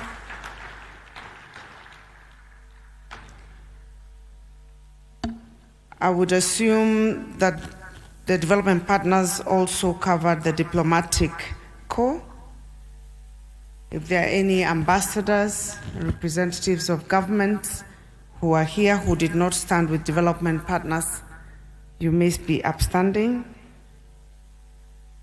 Representatives from constitutional commissions and independent office holders, kindly be upstanding for recognition. Let's give them a round of applause.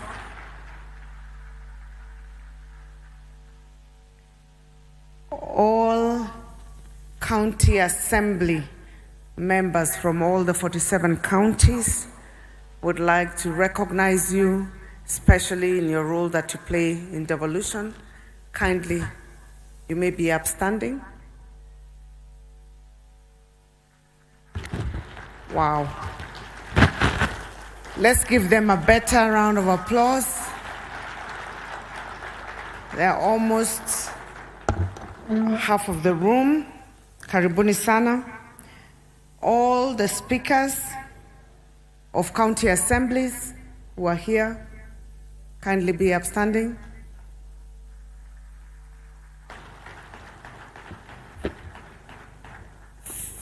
Thank you very much. And all the deputy governors who are representing all the counties. Excellent.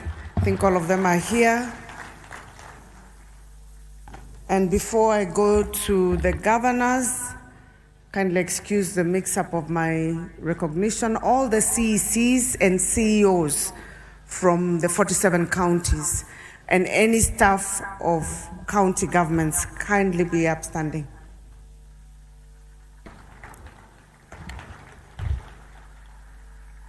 Excellent. That's a very good number. We appreciate you. And finally, I would like to recognize my colleagues who are here. We are the hosts of the conference. I will ask them to be upstanding, and I'll try as much as possible without my specs to see who's there.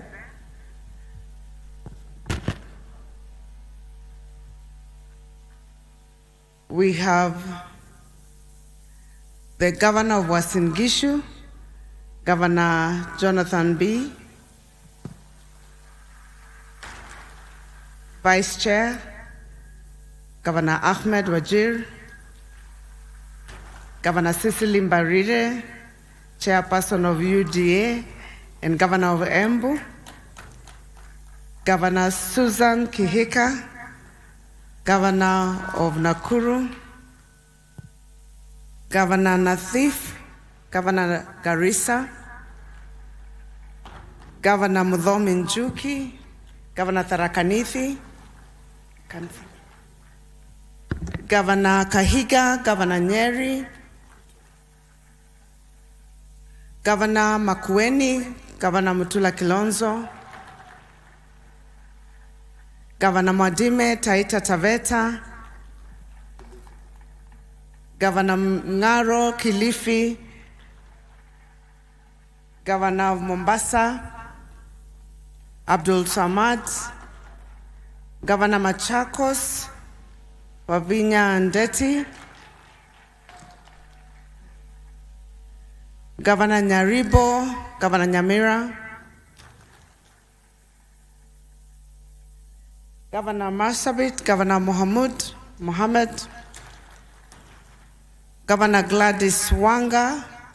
It's easy to recognize the ladies because of the hair from far and the color. The gentlemen are all in the same suits. Governor Ntutu, Governor Narok, Governor Kakamega. Yesterday he was a bit indisposed. Karibu sana. Governor Badilisha, Governor Nyandarua, Governor Kachapin, West Pokot, Karibu, Governor Lamu, Governor Malombe Kitui, Governor Otuoma, Governor Achane, Kwale,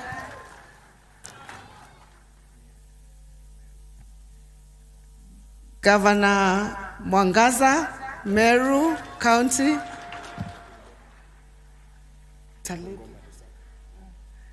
Governor Bungoma, Lusaka, Governor Mandera, Governor Khalif, Governor Baringo, Governor Cheboy,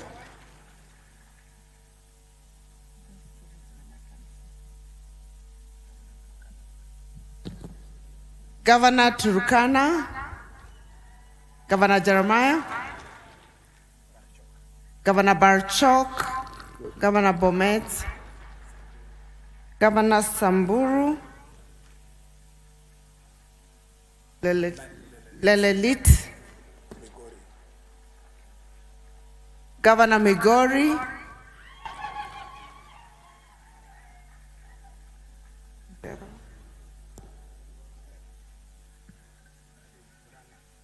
Governor Kangata, Governor Muranga, Governor Irongo, Governor Laikipia,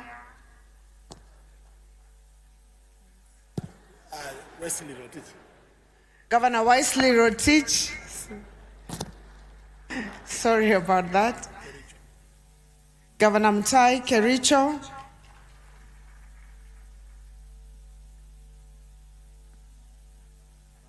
Governor Arati, Governor Kisii, Governor Dado, Governor Taita. No, not Taita. Tana River, sorry about that. Governor Vihiga, Governor Otuchilo, and finally, Governor Trans Nzoia, Governor Natembeya. That's it. Yeah. So, apologies. Governor Kiambu, Governor Wamatangi.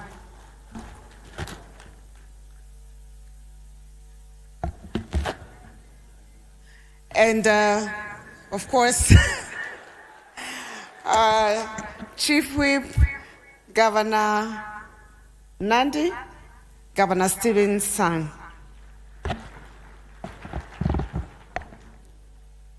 Thank you, Your Excellency.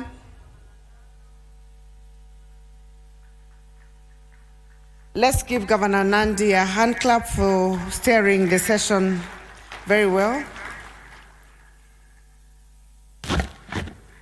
Distinguished ladies and gentlemen, Your Excellency, on behalf of the Council of Governors, I take this opportunity to welcome you to the 8th Devolution Conference, which is the first biannual Devolution Conference. And before I go forward, Your Excellency, as a good student of the Bible, I have to start properly with thanksgiving.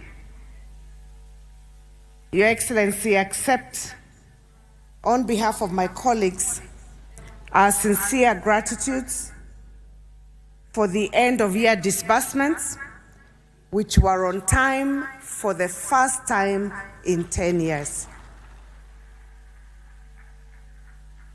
Your Excellency, also, for the first time in 10 years, we got our July disbursements for this financial year that we've started 2023-2024 on time. Thank you very much. I will tell you, many of us and many of our colleagues have told you, we were quite pleasantly surprised, and we are looking forward to that trend going forward. Your Excellency, I know we started off in a little bit of a rough footing because of the disbursements, and there was a time we, as governors, even threatened to shut down counties. Your Excellency, at the time, we had been reminded of a proverb that says, because all lizards lie on their tummies, you can never know which one has a stomachache. So if you don't shout, you'll assume all lizards are the same. So we were trying to get your attention. But thereafter, Your Excellency, you counseled us on better lessons to follow, and you asked us to come together, come and reason together, which we have since been doing with you and with your government, and we have to say that the relationship hasn't been better. Has never been better. This has been the best, I think, last couple of months working together with the national government, and we truly thank you for the partnership and support. I would have expected a hand clap for the partnership. I'm sure all of us are relieved not to be having press conferences, press statements. And to all the other distinguished guests, karibuni. We meet again after 2 years to measure the progress made in the implementation of the devolved system of governance after its inception a decade ago. We have 3 days to candidly evaluate the hits and misses of devolution, and together we'll generate responsive and concrete policy, legislative, administrative proposals that will aim to further and strengthen devolution for the next decade. I would like to recognize the captains that led the preparation of this year's conference, the esteemed steering committee, which was co-chaired by the Vice Chair of the Council, Governor Ahmed Abdullahi, Professor Senator Margaret Kamar, Honorable Member of the Senate, the Principal Secretary, State Department of Devolution, Madam Teresia Mbaika, Honorable Philemon Sabulei, Chair of the County Assembly's Forum, and the CEO of COG. My heartfelt gratitude also goes to the Planning Committee and all other institutions represented here who selflessly committed their time and effort to plan and prepare for the conference. We appreciate you, asanteni sana. I would also like to recognize the presence of our development partners who are joining us from different parts of the world. We also say karibuni sana. Ladies and gentlemen, we gather in Eldoret this year in the context of the following. First, Kenya, like other nation states of the world, is still recovering from the devastating effects of the COVID-19 pandemic. 2020 and 2021 were difficult years for all of us. Travel and business restrictions and rampant lockdowns almost paralyzed world economies, and Kenya was no exception. However, since last year, we have proven to ourselves what a resilient people we are, and with most sectors exhibiting a strong rebound. According to the National Treasury, Kenya's economy is projected to grow by 5.5% in 2023 and above 6% over the medium term. Second, our economy and social sectors continue to experience disruption from shocks of climate change. According to the United Nations Environmental Programme, UNEP, while Africa has contributed negligibly to the changing climate with just about 2 to 3% of global emissions, it stands out disproportionately as the most vulnerable region in the world. To bring the reality closer home, we are just recovering from a prolonged and distressing drought that cost us many lives and livelihoods. Third, we are on the last mile of the implementation of the Sustainable Development Goals, the SDGs. The UN Agenda 2030 has 7 more years to go. SDG indicators are embedded in the Vision 2030 through the medium-term plans, and we are indeed in the last decade of action for both the SDGs and the Vision 2030. With each SDG having a linkage to a county function, it is undeniable that the realization of the socio-economic targets in both the global and national agendas will crystallize at the county level. Your Excellency and distinguished guests, the story of the journey of devolved governments over the last 10 years is one worth telling. I was privileged to serve as the first cabinet secretary of the then Ministry of Devolution and Planning. I experienced firsthand the intrigues of the Big Bang transition from the centralized system to the devolved one. On the onset, all of us were delighting in the success of the first election following the promulgation of the Constitution 2010. The inclusion of senatorial, gubernatorial, and members of county assembly positions opened the elective space for more opportunities to serve in the public sector. This was exciting and brought a lot of enthusiasm and joy, but it was, at the time, very short-lived. Soon thereafter, there came a conflict between the national government and the then new county government. Someone I suspect to be a learned friend must have whispered to the ears of the governors that county governments were constitutionally guaranteed at least 15% of the equitable share. Further armed with the knowledge that funds follow functions, the pioneer governors demanded for the immediate transfer of all county functions to the county governments. At the time, those of us in the national government were hesitant, owing to the fact that the county governments had not been fully established. But in hindsight, transferring critical functions to counties was a good decision, despite initial transitional challenges having been thrust into the deep end they quickly learn to swim and stay afloat. It was unbeknown to me that a few years later, I would be on the other side, now elected as a governor, and asking for the devolution of all the remaining county functions from the national government. We have realized that this political space of ours is quite mobile and not fixed, and therefore we have agreed even with the Senate to continue working in harmony, because you don't know, those who are on this side as governors may end up as senators next time, and those who are members of parliament as governors, and vice versa. We anticipate that this current and third cycle of devolved governments now, having set the stage and the legal framework required, will be a performance stage the next 5 years. We are now focused on steering county governments towards the delivery of high outcome results for each of the 14 county functions. Your Excellency, ladies and gentlemen, speaking of performance and results, we have already realized many successes along our devolved journey. Let me mention but a few.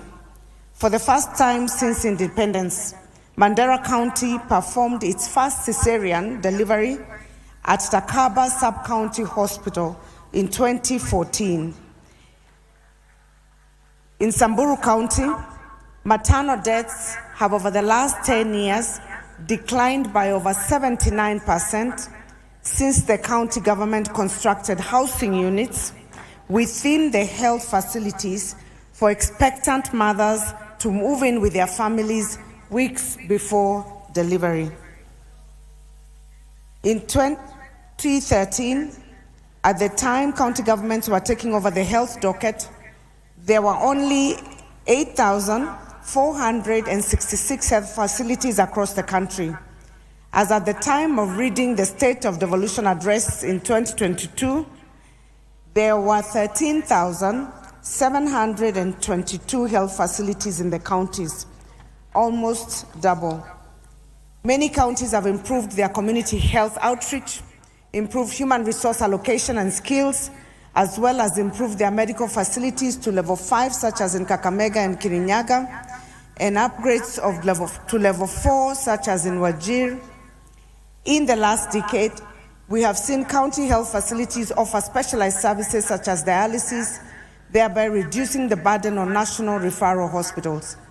Regular training of community health workers and providing them with digital tools has enabled counties like Kisumu to save many lives through timely interventions such as the detection and management of COVID-19 cases, support to expectant mothers, and smooth transfer of those in need of specialized medical attention to hospital. We have witnessed significant county investment in agriculture sector since 2013. County governments are now allocating an average of 7.3% of their budgets to agriculture.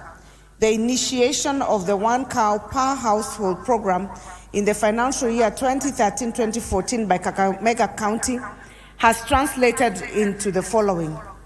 In 2015, the dairy population in Kakamega County was 147,820, producing 131.7 million liters of milk annually.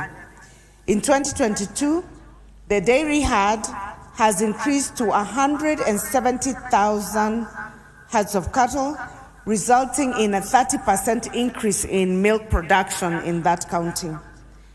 In 2016, extension services covered a total of 541,627 farmers.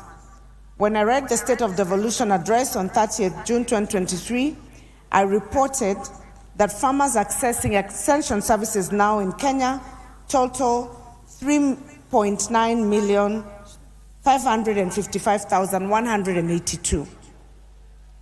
In the trade sector, as of 2022, county governments had registered 124,420 micro-enterprises, 87,153 small enterprises, 34,727 medium enterprises. To support these businesses, counties have set up enterprise funds that have benefited over 7,000 SMEs through the disbursement of loans and grants.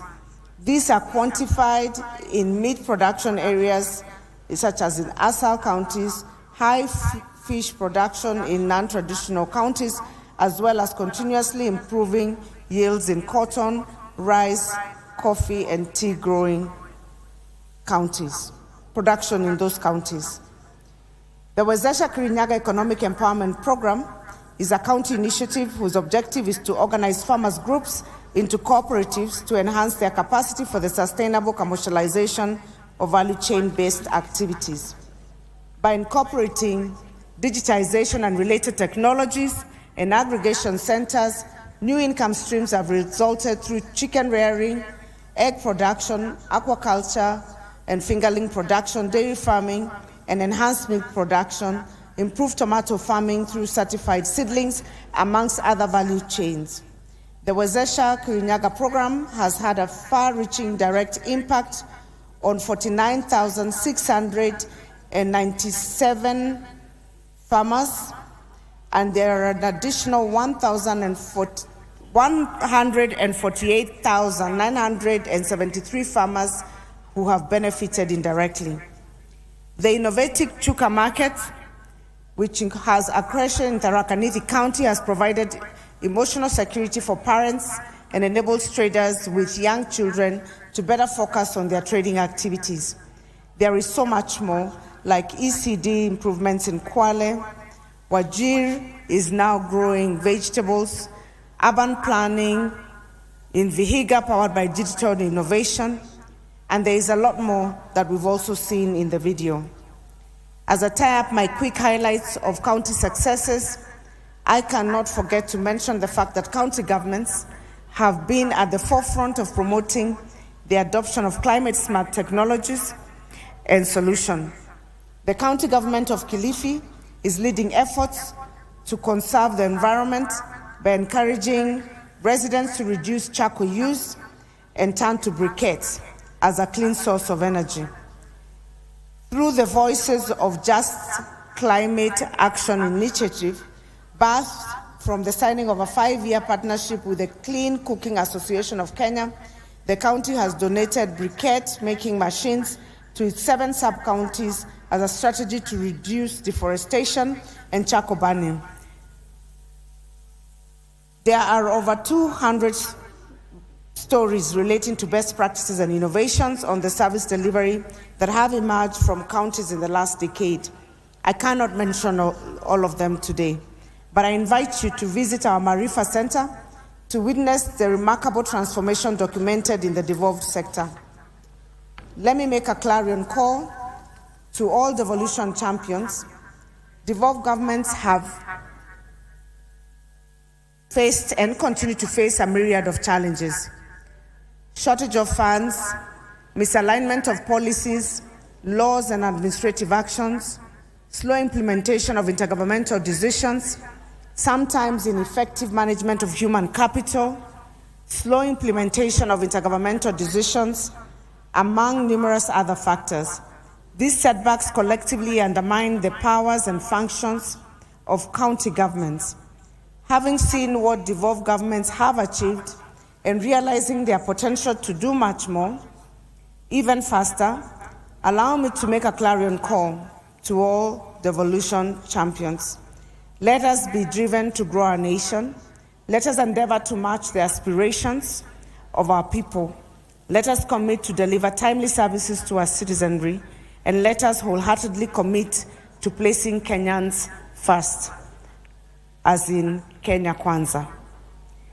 Very often, in the discourse around devolution, county governments and development, county assemblies are often disregarded and sometimes overlooked.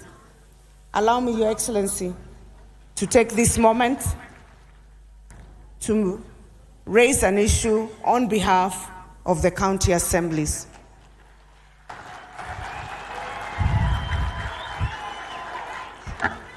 All the achievements that we have cited in devolution and much more would be unattainable without their support and indulgence. In the wisdom of hindsight, and experience, we should accord county assemblies their rightful place as the load-bearing beams and the pivoting pillars in our development objectives.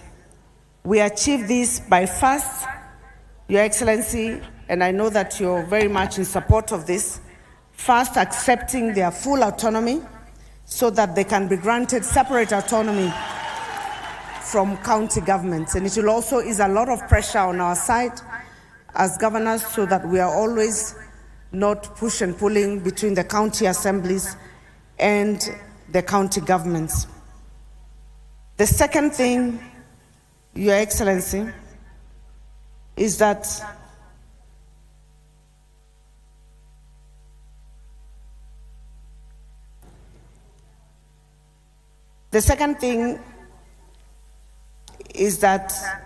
as your government strives to excel from the bottom up, county assemblies are in fact the footprint of government for Mwananchi.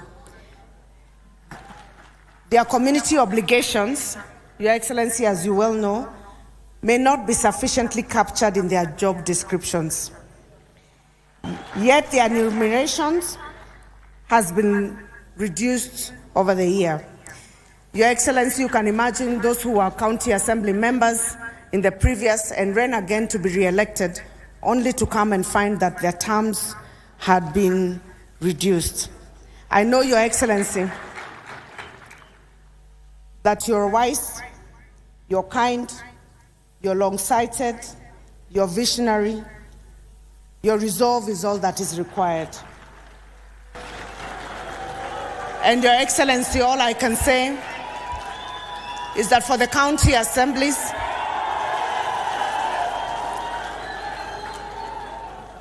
Your Excellency, the Senate already provided a ceiling for the county assemblies. So it does not alter the budget at all. It's actually within the budget that has already been provided. All that they are restricted in consideration of their welfare is the restriction by the SRC. And we would like to request that, Your Excellency, this being your foot soldiers and those that hold both the government and programs at the ground, at the bottom of the pyramid, that Your Excellency, you will consider that request. Your Excellency, we focus the next 5 years on performance in key areas that will definitely transform our country. We are partnering with the national government in all the key agendas of your government. And Your Excellency, as a council, we want to commit to work together with your government to ensure that we achieve the expectations of the Kenyan people. As I conclude, let me take this opportunity to convey immense gratitude to our partners who have supported this conference, the United States government, especially the platinum partners, Safaricom, PLC, Kenya Commercial Bank, AMREF, and all our other partners. Thank you for your magnanimous contributions to this conference. Your Excellency, you are beyond a platinum partner for us in this conference. The national government supported way above our expectations through the Office of the Deputy President, and we thank you very much. Distinguished guests, I wish you all fruitful discussions in the coming days of the conference. It is now my honor and duty to humbly invite His Excellency, the President of the Republic of Kenya, Dr. William Samoei Ruto, to come give his remarks and officially open the first biennial Devolution Conference. Let's welcome His Excellency with a hand clap.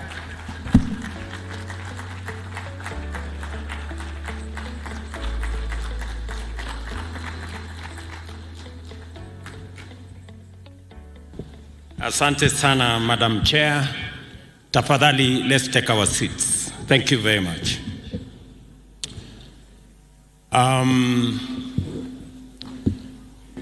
Your Excellencies, Governors, CSS present, Deputy Governors, PSS, Your Excellencies, Ambassadors and High Commissioners, our development partners, speakers of the National Assembly and the Senate, speakers of county assemblies, members of the Senate, members of National Assembly, members of county assemblies, staff of our national and county governments, ladies and gentlemen, good afternoon. Hamjambo.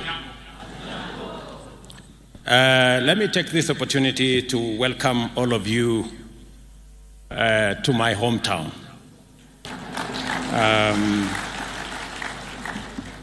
Just to give you a bit of geography, I went to primary school, pre-primary school actually, about 25 minutes drive northwest of here. And I went to secondary school maybe 2 minutes drive from here to the school I went to there. And so while I am here, I am a village boy. So welcome, and I'm truly, truly grateful that the first Devolution Conference you have granted my home county and my hometown the honor to host. I am delighted to be with you today as we commemorate the 10th anniversary of the most transformative achievement of the radically progressive constitution that the people of Kenya gave to themselves 13 years ago this month. Our country's constitution-making journey covers many historic milestones of the struggle for a new dispensation for true political, social, and economic freedom, and our collective quest for a nation to complete the journey begun by our forefathers who fought valiantly to resist colonial rule, as well as our brave freedom fighters who sacrificed immensely to win sovereignty for our nation. In this journey, the people of Kenya engaged each other across the country with courage and determination and negotiated relentlessly on the understanding that a new governance paradigm was absolutely necessary and, in fact, inevitable. As we reflect and reminisce about constitution making, one thing becomes absolutely clear. In all the bargainings, horse trading, deal making, and consensus building that went into the various processes which contributed to the development of the drafts that formed the basis of the ultimate document, the citizens of Kenya were emphatic, persistent, and unequivocal about one thing: that decentralization, sharing, and devolution of power and resources was both overdue and, in fact, it was non-negotiable. And that was agreed across the country. As the Latin proverb goes, the voice of the people is the voice of God. Based on this unambiguous imperative from the people, leaders exercised very limited authority to debate and negotiate the modalities of instituting effective devolution that would actualize the people's and most cherished aspiration of devolution. In other words, the question was never whether devolution would happen, but only in what form. The drive to devolve stemmed from the bitter experience of extractive colonial institutions, which invested heavily in the White Highlands and brutally neglected elsewhere. This practice found expression in the National Economic Planning and Development Policy promulgated shortly after independence, which formalized inequalities and marginalization and led to the emergence of zero-sum politics and gross inequality in the allocation of public resources that informed our early years of our nationhood.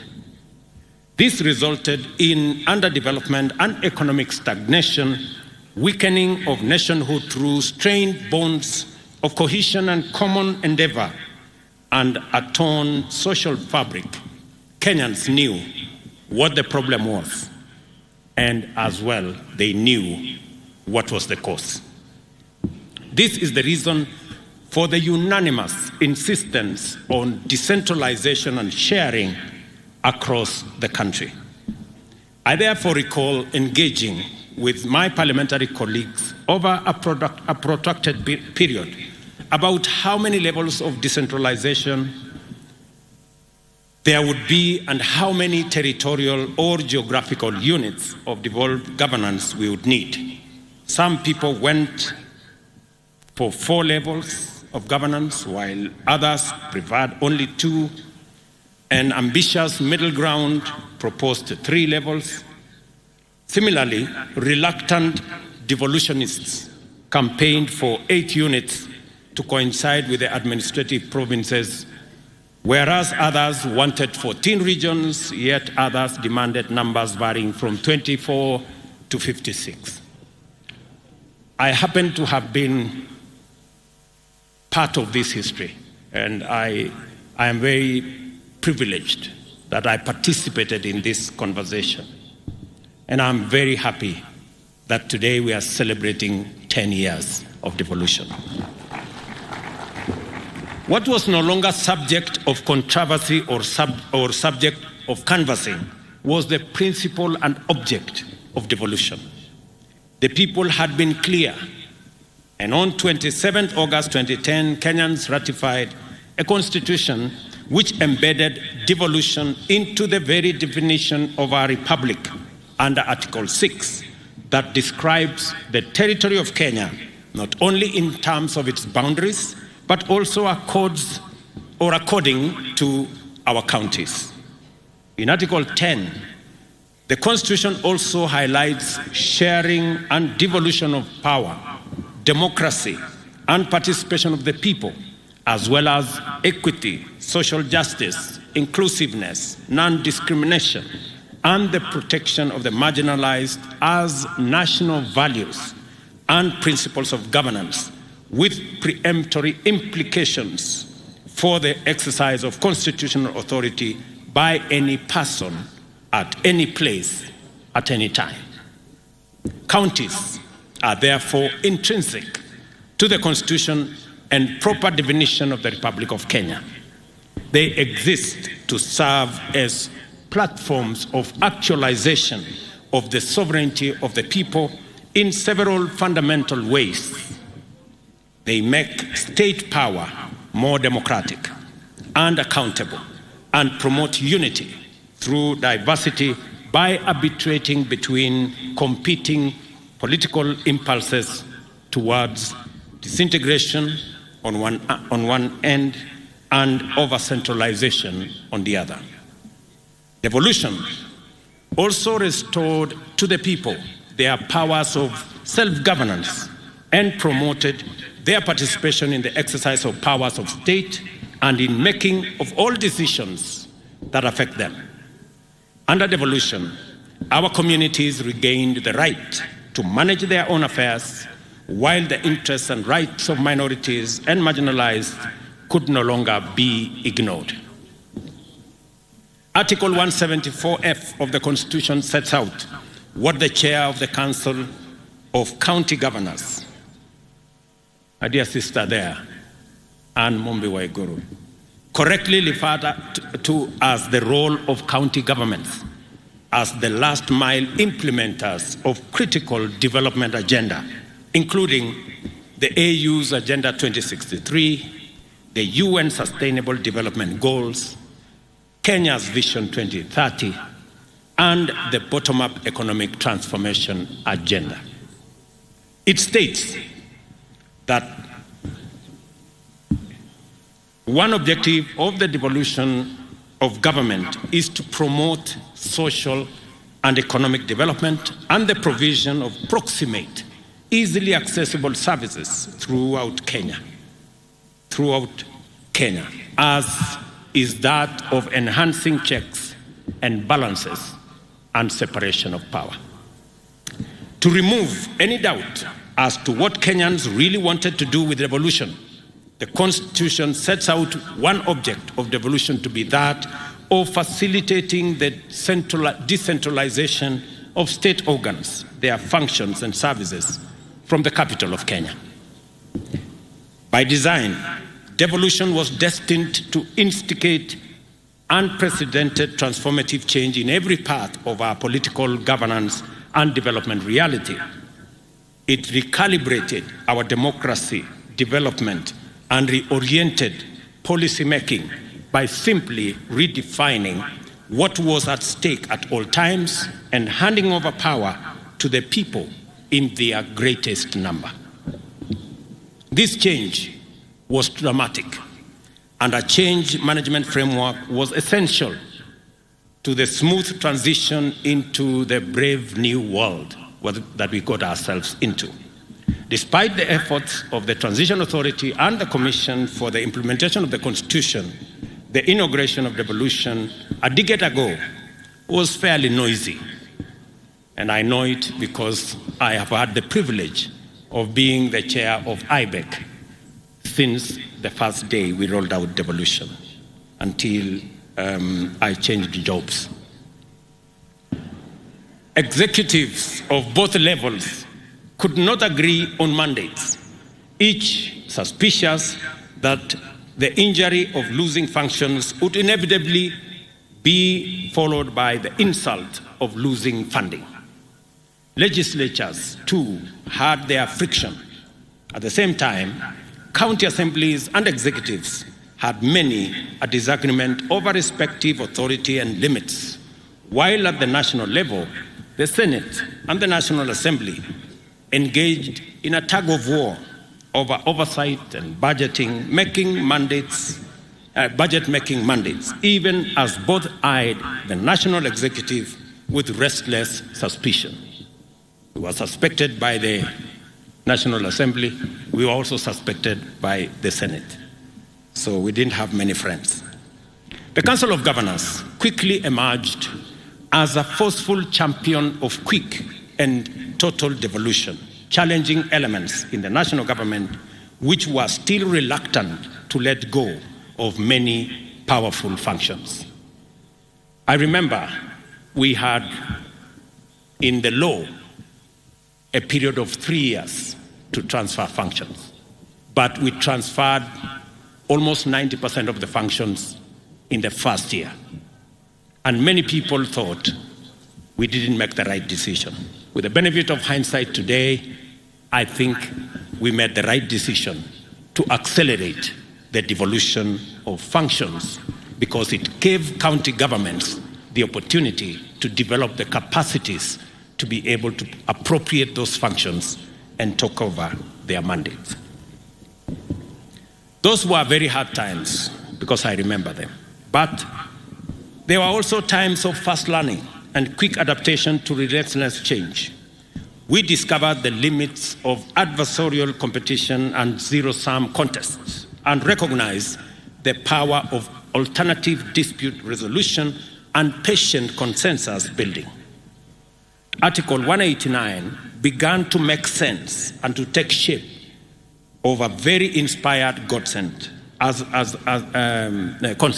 while the intergovernmental frameworks, Intergovernmental Budget and Economic Council, and the Intergovernmental Summit revealed their value because we managed to sort out many things using these frameworks in a negotiated way rather than taking things to court. Once everyone was finally clear that there were no losers, no winners in the transformation, and that devolution and Kenyans had won, leaders at both levels of government finally got round to recognize the brilliant genius of the people of Kenya in never once doubting the power and the promise of devolution. Devolution has grown tremendously in a decade. It has matured from a delicate fledgling with limited institutional capacity to administer resources, provide services, and generate own revenues, to fully operational governments touching the lives of people at the grassroots, undertaking ambitious development programs and driving economic growth. And we commend our county governments for the transformation that is visible in the Republic of Kenya. There remains much more to do, and many shortcomings are still evident. But only a serious, inattentive person would say today that devolution has no impact in any part of Kenya. And you have to be really ungrateful. Very often, many of the positive outcomes of devolution are evident to those who have observed our rural areas and formerly remote and neglected regions over time. I am particularly encouraged by what we have achieved in the areas of health, agriculture, education, infrastructure, trade, development in the last 10 years of devolution. It is true that devolution has encountered setbacks owing to poor coordination, administrative rigidities, and inefficiencies, which have suppressed effective performance. At the same time, there remains capacity shortfalls, which also contribute to suboptimal performance and frequently poor to absent implementation of policies, programs, and projects.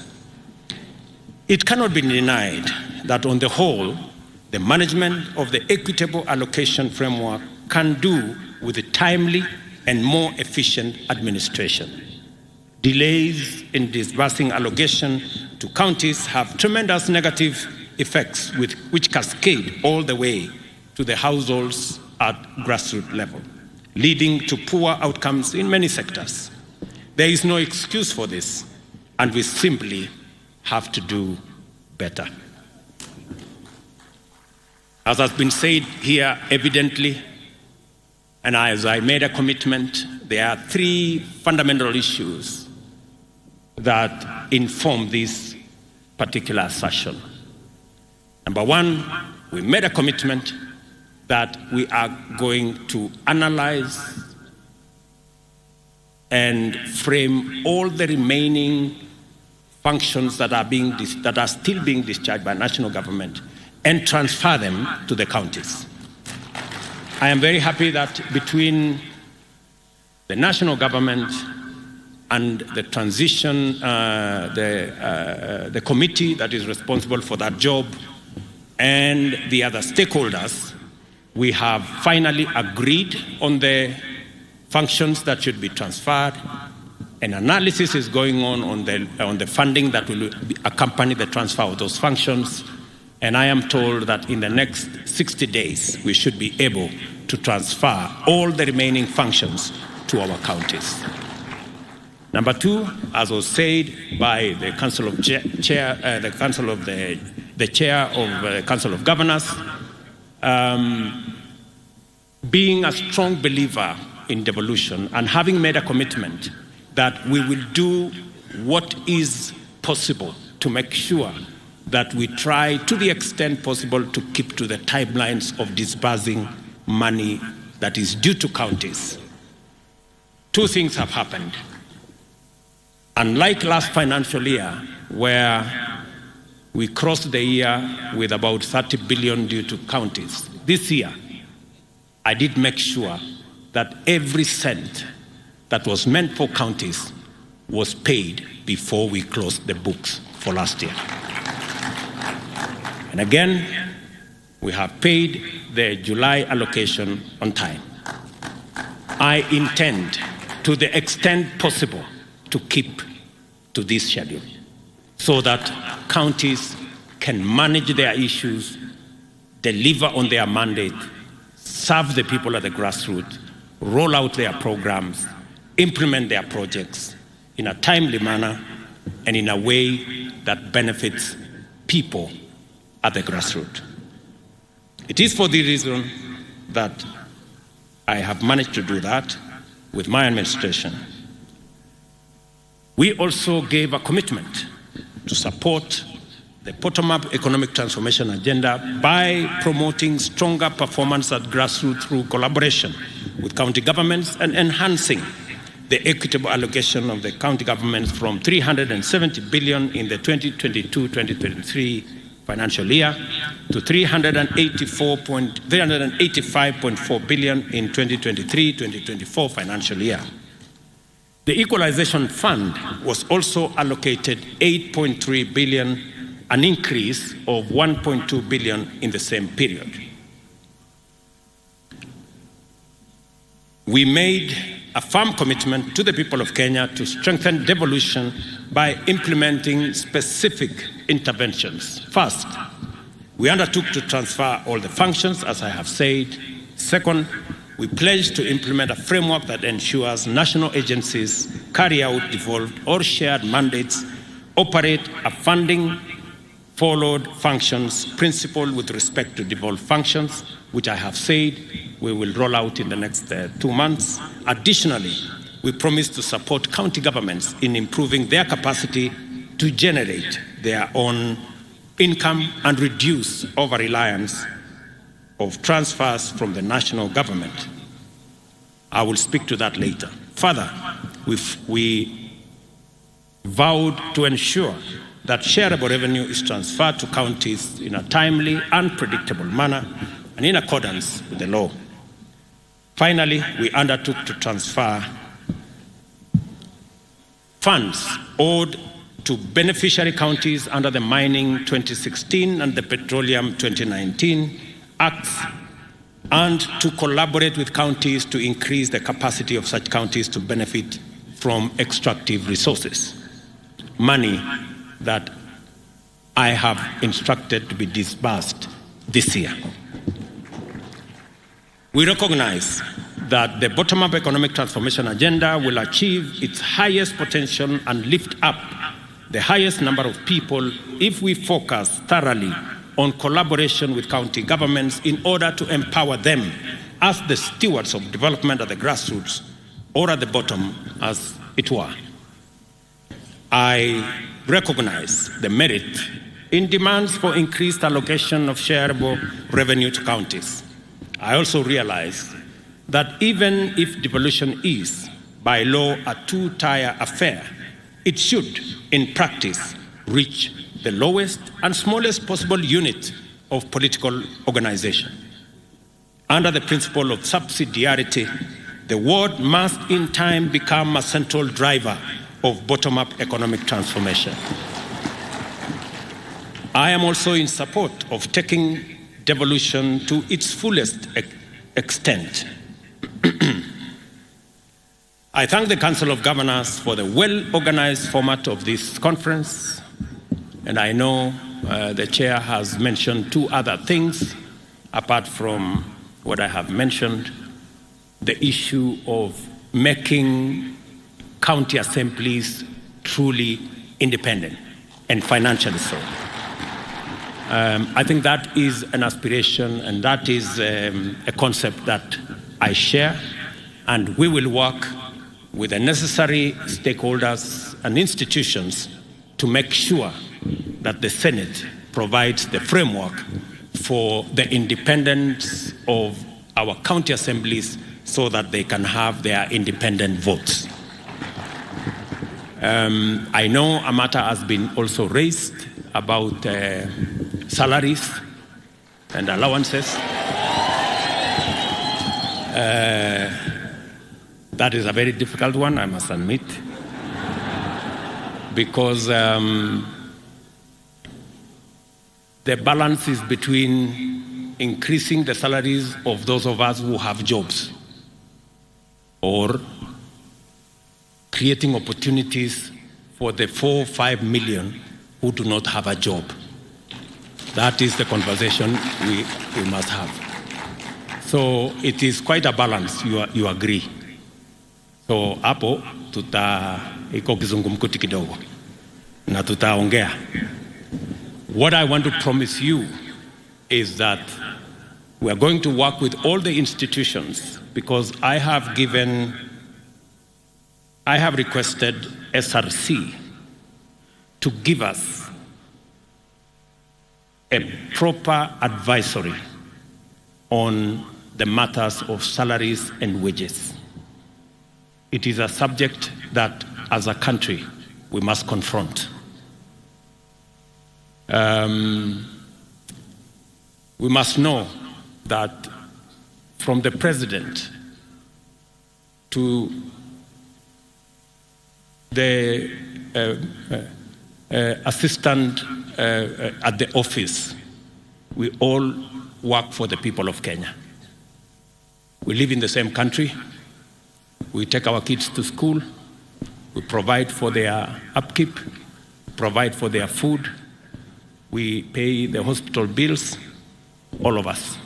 And therefore, pay must reflect the fact that we all serve the same people. And we have come to discover, for example, that there are people who have awarded themselves salaries, people in some parastatals, people in some other institutions who earn more than the president. And you ask yourself, what is this job this fellow is doing that is so, so there is a conversation we are going to have. So I want to tell my county members of county assembly, that is a conversation we are going to have, and you are going to be treated the same way members of parliament who are serving in the legislature will be treated. I further commend the organizers of this meeting for clarity of purpose with which they develop the headlines and the themes therein. It is time for us as a country to shift the gear into implementing devolution over the next decade. The authors and beneficiaries of devolution, who are also our sovereign employers, demand and deserve the highest possible value for their resources, which must be delivered without fail. It is therefore time to take measures to enhance efficiency and effectiveness and ensure that, with respect to every policy, program, and project, the highest standards are achieved consistently. Inevitably, this requires us to finally usher in the performance management for high quality and sustainable service delivery in our counties. We know from experience that a robust performance management framework has enabled us implement the Vision 2030 and achieve other ambitious targets with greater efficiency. We have a duty to deliver the same benefits in our counties. The next phase of implementing devolution also requires us to think long and hard about the most fundamental variable in all development agendas, that is resources. Over-dependence on allocations is beginning to unfairly constrict the frontiers of productive possibilities for the devolved units and severely limit their horizons of transformation. We see counties as the most sustainable drivers of shared prosperity and bottom-up economic transformation. Our partnership with counties in implementing aspects of our agenda has enabled us accomplish a lot of positive outcomes and outline great possibilities for future partnership.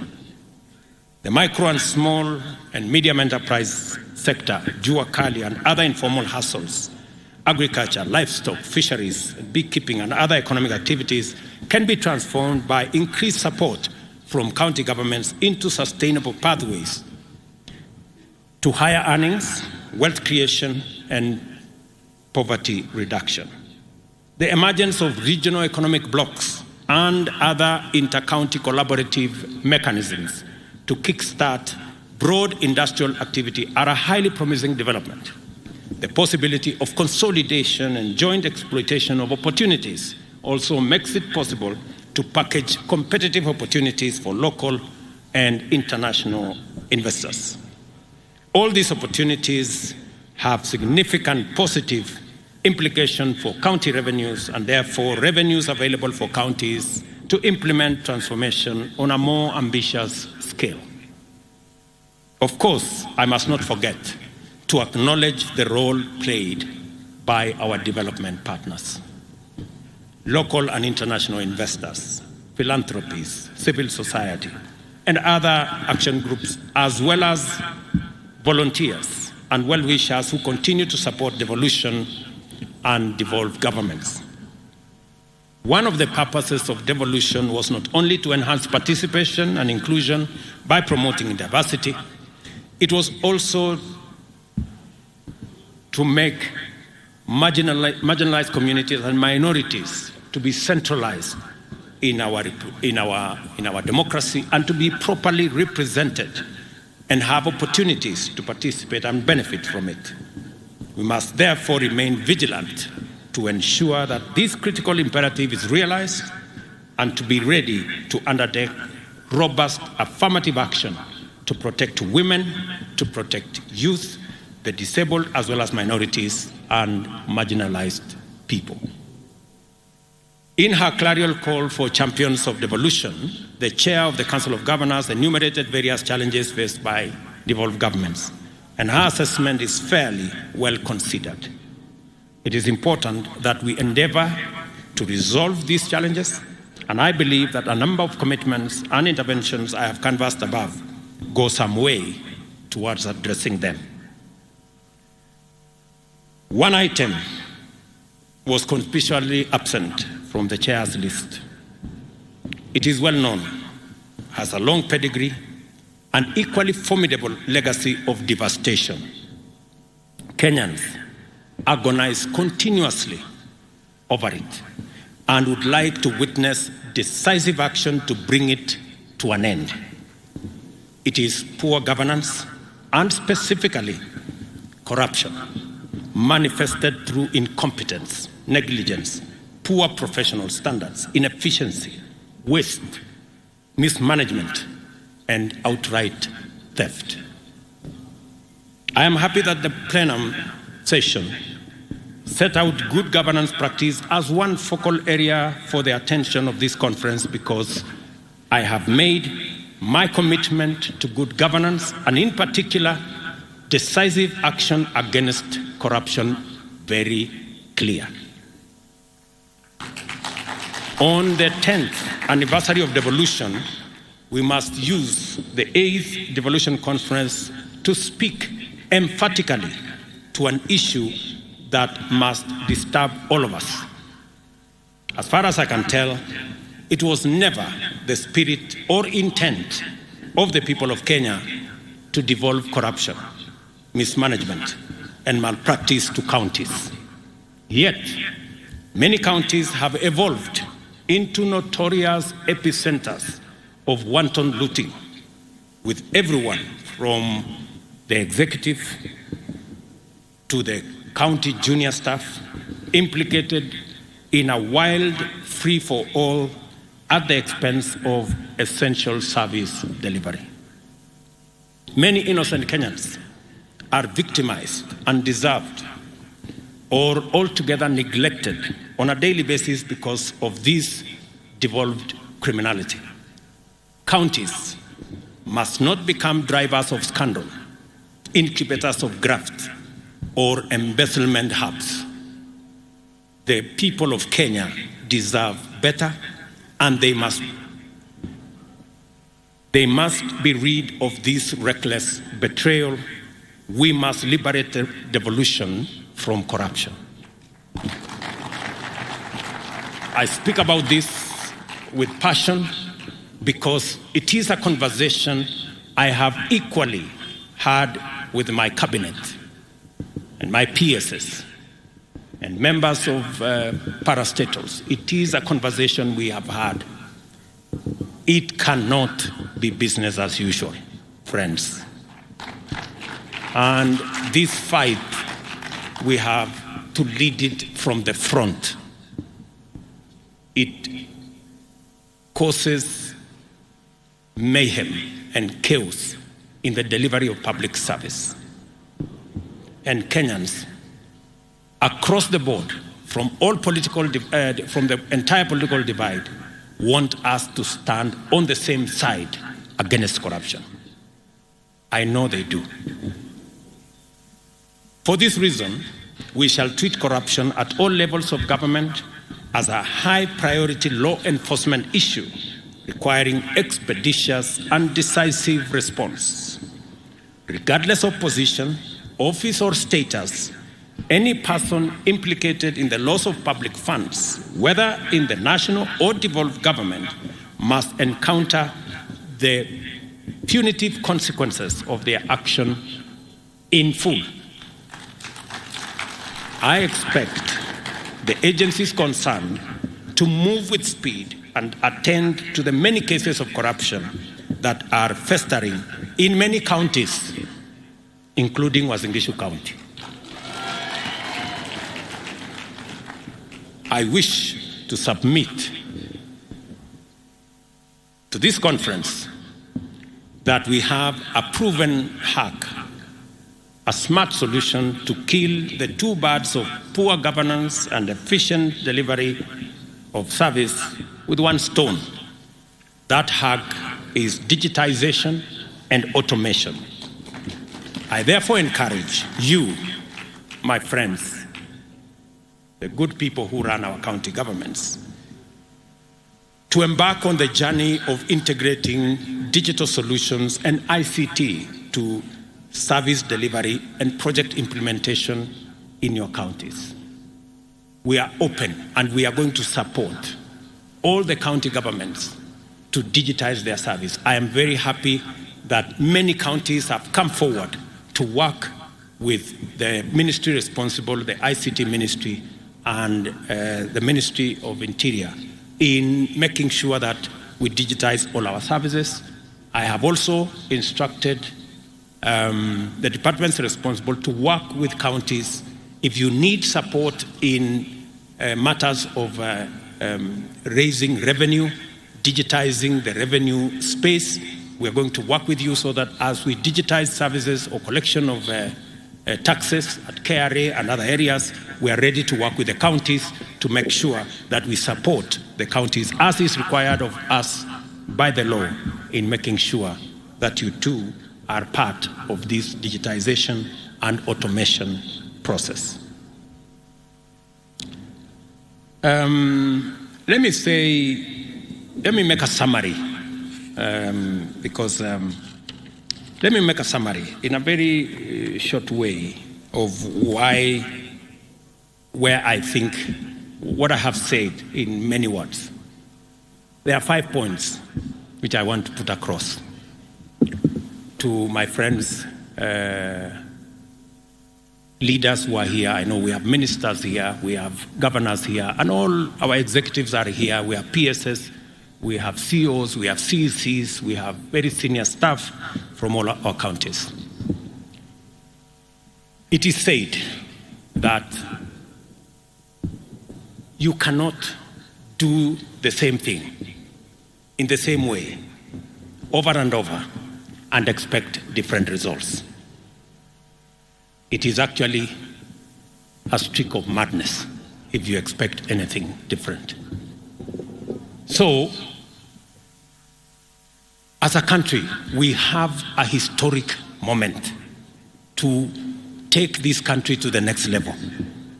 I want to persuade governors who are here. We have a historic moment. I want to persuade ministers who are here and Kenyans who are listening to us. We have a historic moment as a nation to change the trajectory of our nation and to unlock the great potential that Kenya has always been and make it a reality for our people. And we just need to do a couple of things. Let me just give a few examples. Today, we import 520 billion of food items every year. Every year. From edible oil to wheat, to sugar, to rice, things that we can produce in Kenya. We must undertake, my buddies, governors, we must agree that it is time We have the human capital. We have the resources. We have the land to produce all these items in Kenya, save ourselves foreign exchange, improve the earnings of our farmers, and improve the general wealth of our population. Because this 520 billion is a market that we don't have to look for. It is a market that is already in Kenya. All we need to do is to produce and satisfy that market. So, edible oil, for example. I have had a conversation with many governors. I last had the last conversation with Governor Wanga from Homa Bay. We've had this conversation from Migori, Homa Bay, Kisumu, Siaya, Busia, Kakamega, Bungoma. We are spending 120 billion every year to import edible oil. We can produce this edible oil in Kenya. Those 6 counties, including the ones at the coast, from Lamu, Tana River, Kilifi, a bit of Mombasa, and Kwale, we can produce. And we are now working on a program, and I want to ask my friends, the governors, to work with us so that we can stop importing products that our farmers can produce. Palm oil is one space we're going to work on with you. We have already identified where we are going to get the seeds. We want to work with you to get the farmers, to get the areas. We've already done a bit of work in that space, number 1. Number 2, sunflower. We are already importing seeds, 200,000 tons. We want to begin the planting. We have identified the counties, we've sensitized the counties to begin in October to plant for sunflower. Go down to canola, go down to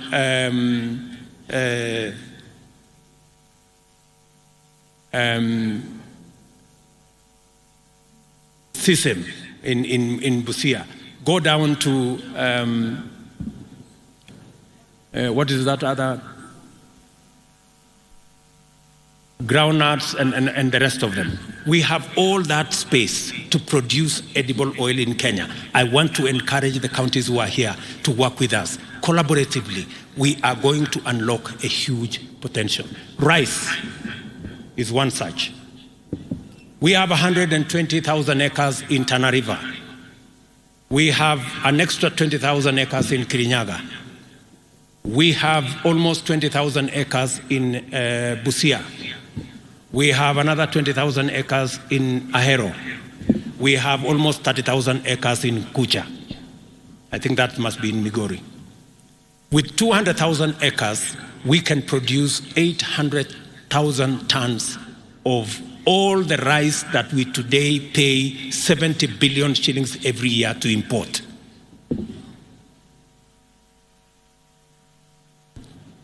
The numbers are there, the farmers are there. We have what it takes to do all that. Let me also say something about sugar, which we are sorting out, cotton, which we are already disputing, seeds, livestock. We have 650 milk coolers that shortly we will be distributing to counties to support our dairy, make sure that dairy and milk is of the quality that gives us more money. The whole space about leather and meat and what we are doing in that space. Good people, we must stop importing these 520 billion shillings every year that our farmers can produce in Kenya, and we need to work together to make sure that that's not what happens. Number 2, we need to agree on being deliberate and intentional about creating opportunities for our young people to find jobs and work. You heard my elder sister Meg, what she said here. By the way, many people may have been wondering whether she was talking about Kenya or another country. For your information, she was talking about Kenya. Yeah?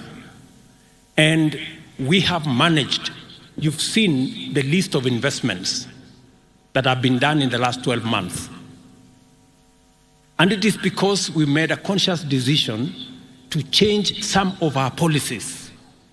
When I made a commitment, when I went to the American Chamber, when I made a commitment that we are going to change our laws, we are going to change our policies to make sure that Kenya becomes investment friendly.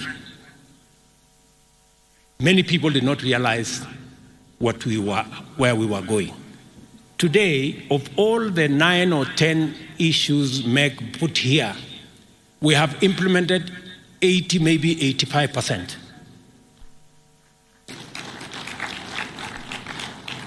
We are remaining with 1 or 2, which take a bit longer. And with that, we have seen an investment of close to beyond 200 billion in just the last 12 months in our country to create opportunities for jobs, to drive away poverty. We must be intentional, my governors. We must be intentional about creating opportunities for young people in Kenya, for Kenyans to have access to work. That is why we are rolling out housing. And I am very happy we have a partnership with counties on matters of housing, because our intention is to create 1 million jobs from our housing plan. Number 2,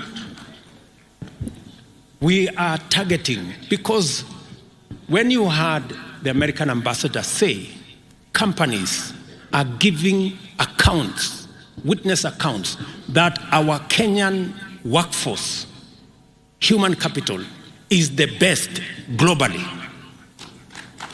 we must be deliberate about how do we harness this world-class human capital to drive our economy and to drive our progress. How do we do it? Number 1, we made a conscious decision this year that we are going to invest more in sharpening that human capital by investing more in education. It is the reason why our budget this year on education went to 630 billion, the highest in the history of Kenya. Because that human capital cannot become what it is unless it is sharpened using training, education, knowledge acquisition. It is the reason why we have hired 56,000 teachers.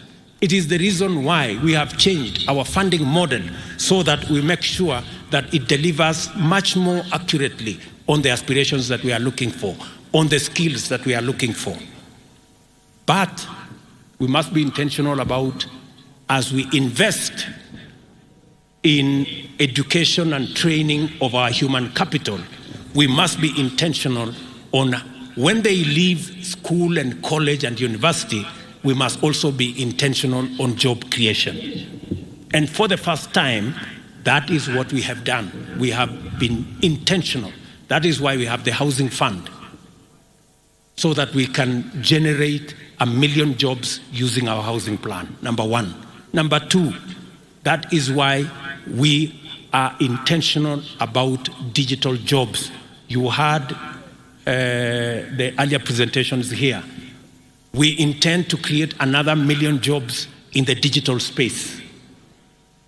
That is why we are going to be investing in at least an ICT hub in every ward. I want MCAs to listen to me. You must demand where is the ICT hub for your ward. We are working with the members of parliament. We are working with the ministry so that we can have 500, 1,000 young people around our ICT hubs for digital jobs. We have huge opportunities for digital jobs. Number 3, and before I go to number 3, I have also asked our friends, the county governors, that we also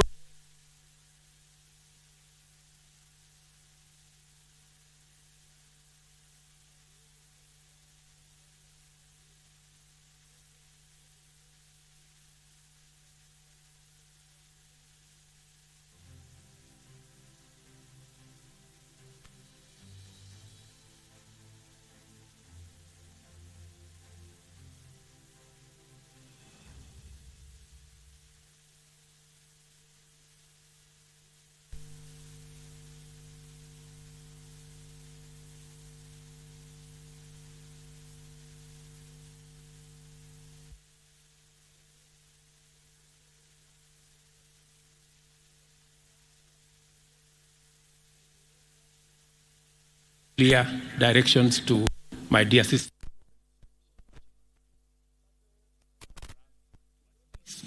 Get a million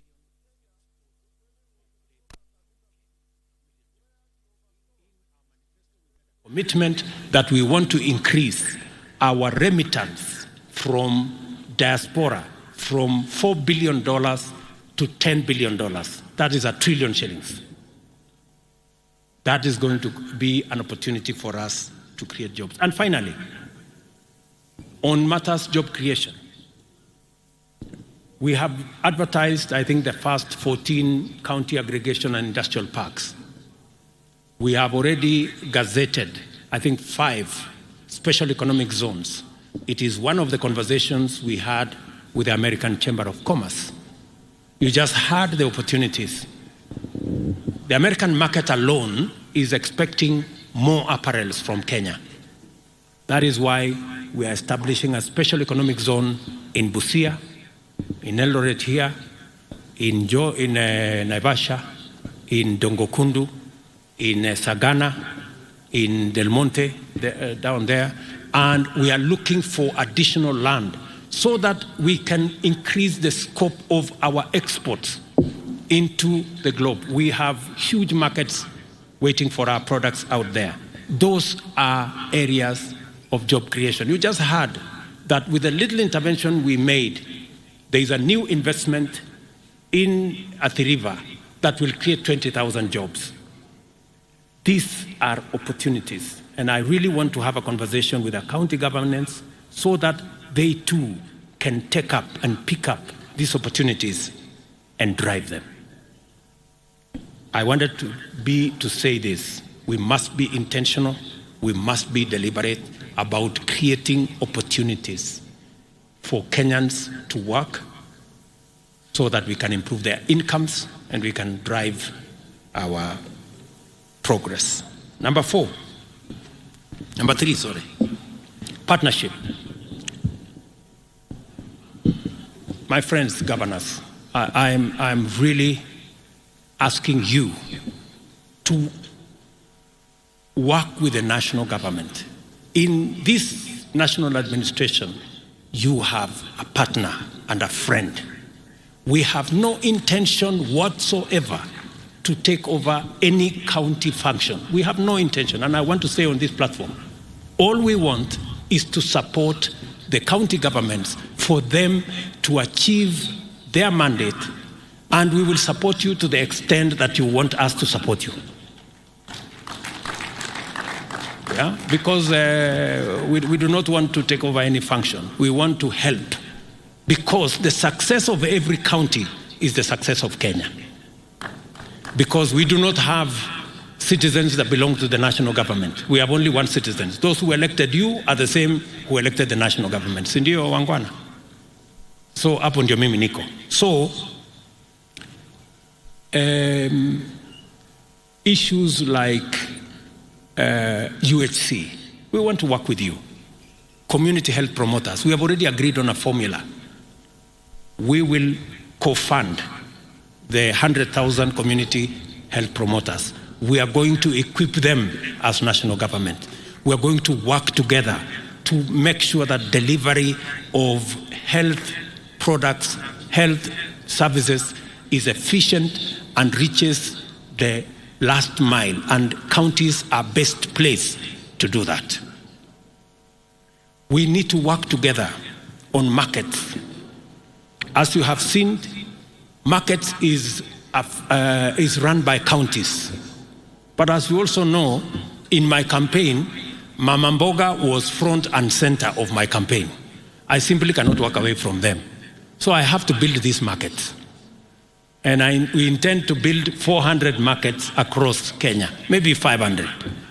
We're going to spend about 20 billion in building the markets. The markets will be handed over to the counties. You guys will run the markets the way you want. You will decide who is in those markets. You will discuss with us. And I'm looking for a partnership with you so that if you want to improve on the design, I am ready. If you want to improve some of the funding, I am ready. If you want us to change from here to there, sawa. Lakini isoko tujenge, because I saw in the presentation here, the women are saying walikuwa wanalimwa na jua. So nitawasaidia kupanga kuweka shade everywhere na kupanga hiyo kuweka mahali iko stima, mahali iko nini. Let's work together. Let's also work together on matters to do with county aggregation and industrial parks. I must congratulate counties. We have a fantastic working relationship on county aggregation and industrial parks.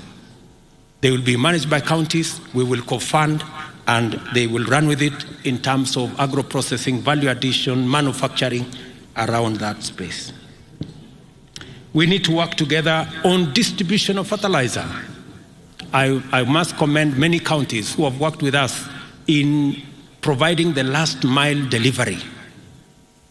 As you are aware, we believe that counties have the capacity, working with the national government, to be able to deliver to the last mile. Let us work together on matters mitigating climate change.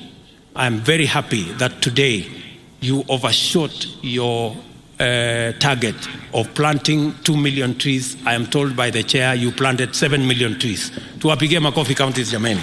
They've done a wonderful job. That's the space. Work together on manufacturing. Work together on mobilization of revenue. You know, even as the national government works hard to keep up to the schedule on paying on time for the shareable revenue, I want to encourage counties to also look at ways of own source of revenue. We are going to assist you so that you can meet your targets and we can do more around own source of revenue. All I am saying is partnership. Let us work together. Finally, we also need to work together in mobilizing resources.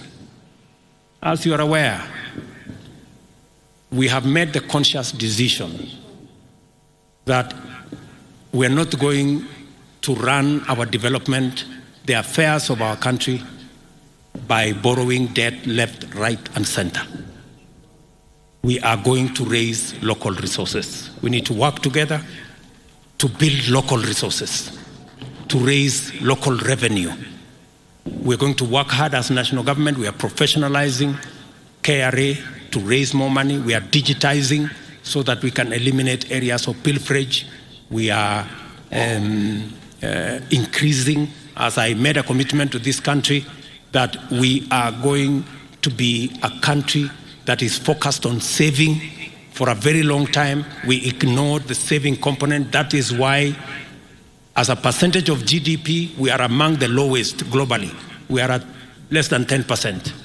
Other countries are all the way to 50%. So we're going to do more with our NSSF. We are going to do more with savings so that we can save and be able to fund our own development using our savings. I want to encourage counties to work with us in that space. Let me finally, after saying that on source of revenue and doing everything that we are going to do, the fifth thing I want us to talk about, finally, to agree on, is on the subject I already mentioned of corruption. Good people, it is not going to be business as usual. I want to say this with clarity. It is not going to be business as usual. It cannot be the case that we lose revenue, that we cannot deliver public service because a few people decided to go away with public money. It's not going to happen. It's not going to be business as usual. We will do whatever it takes. Whoever it is, whatever office you occupy, whatever friends you have, it will not be business as usual. I want to say that with clarity because I know in here we have very senior officials of both county and national government, so that when whatever happens, happens, let nobody say, I wasn't given notice. Everybody has notice. Those are the 5 things I wanted us to agree on. Let me finally say that on the subject of debt, I have made myself very clear. We are going to do more saving. We are going to raise local revenue. we are going to raise own source of revenue in counties, and we are going to stop corruption so that we have the money to run our show.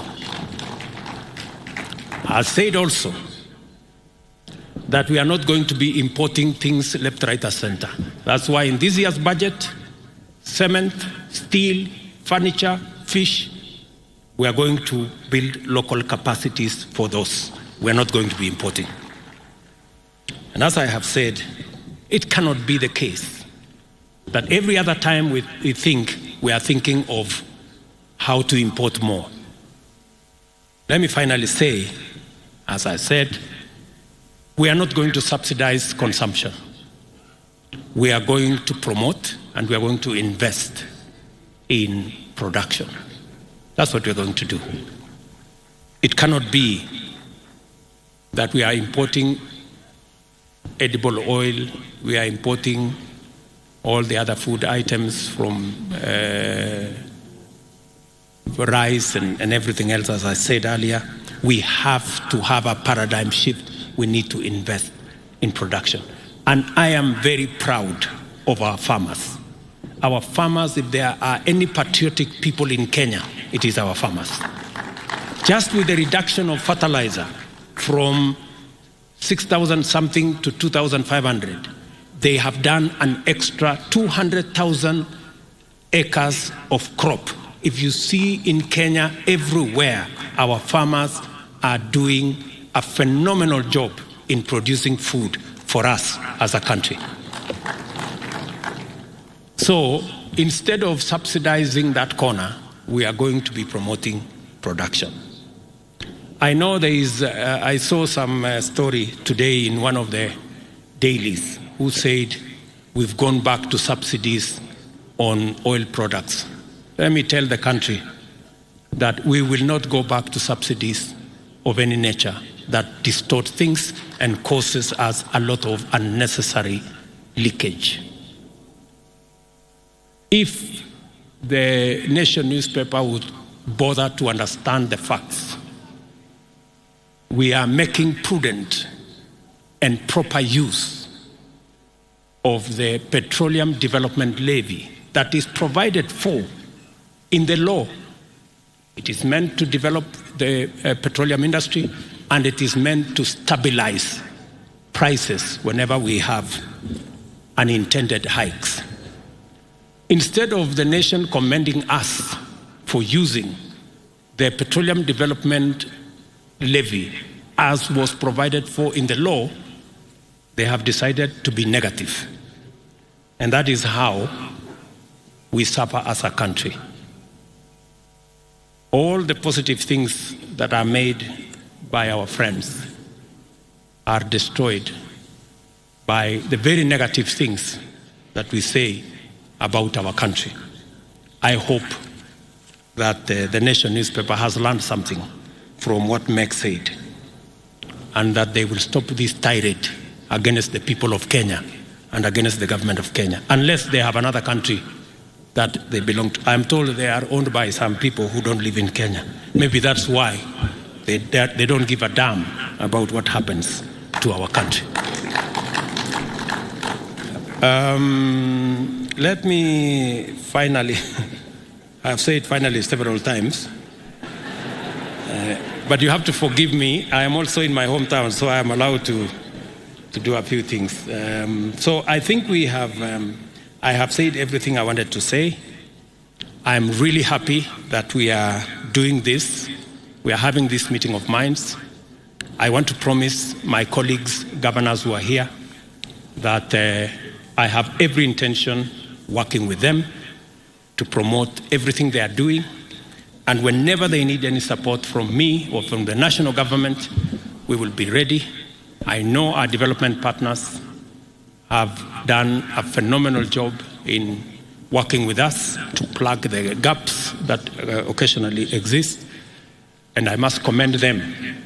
I must commend our development partners. They have been a very useful resource for us as a government, and we will continue to work with you. In a very special way, I must commend my elder sister, Meg Whitman. That lady is phenomenal.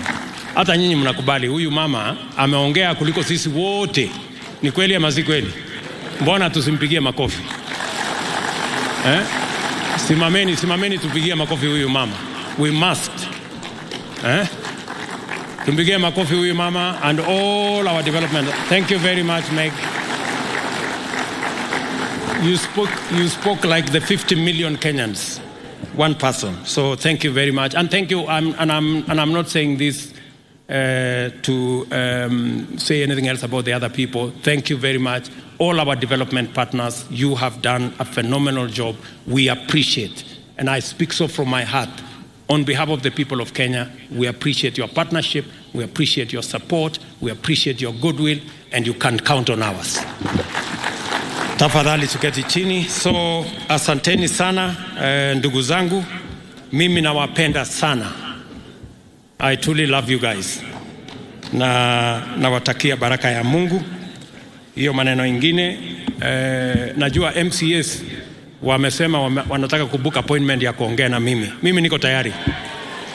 Nishamwambia watu yenu ya kwamba unajua kuna maneno mengine tunaongea nyuma ya hema. So hiyo maneno ingine tutaongea juu ya hema. So na mambo ile ingine we will engage. Asanteni sana. God bless you and enjoy your stay. It is now my duty to declare the 10 years of devolution officially launched, and I wish you wonderful deliberations, and I look forward to receiving a report of the great job that you will do in the next 3 days. Asanteni sana. Thank you very much, Your Excellency. And just 2 things, Your Excellency, that would like you to do, and that is to launch the devolution book and then launch the joint county bankable investment book. But we'll start with the devolution book on this side. So I'll call upon the COG Executive Committee, the chair of legal, that's Governor Mutula, and USAID Ambassador Meg Whitman to just come and witness. Allow me to count you down as we wait for Ambassador Meg Whitman and also Governor Mutula Kilonzo to just come and witness. I'll count you down, and what we have on this side is the launch of the devolution book, which will then give details of what the county governments have attained in the last 10 years. So kindly, we may sit down. Please sit down so that we'll be able to see. And Your Excellency, I'll count you down. So in 5, 4, 3, 2, and 1.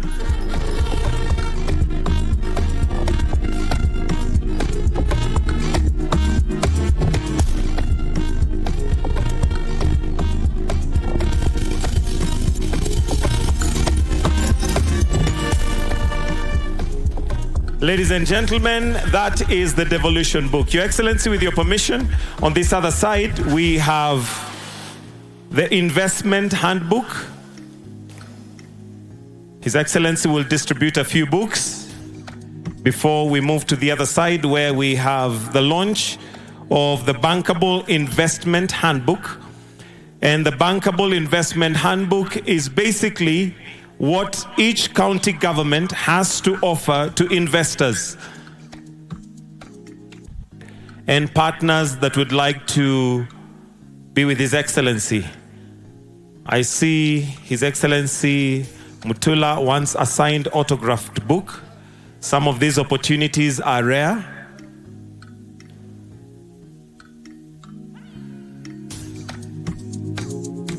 We have one more book to launch. That is the County Bankable Investment Handbook, which is to the left of this dais. And after that, we'll have one photo or 2 photos. Then after that, we conclude with the national anthem. So we'll proceed to the left, Your Excellency.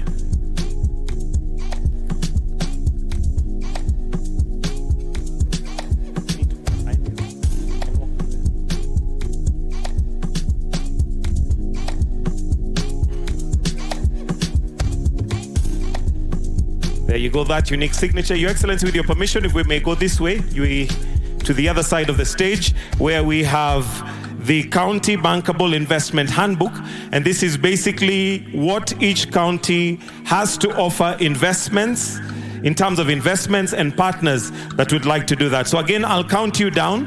If we can bring the buzzer closer, please. If we can kindly bring that buzzer closer. Ambassador, if we can bring that buzzer closer, please. And again, we'll count down to 5 and have that launch. So once we have every partner there, in 5, 4, 3, 2, 1, and there we go.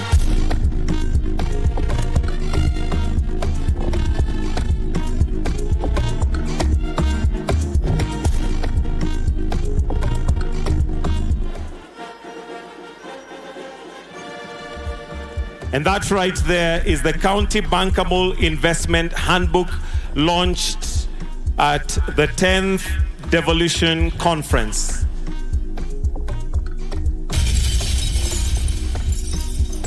And there we have it.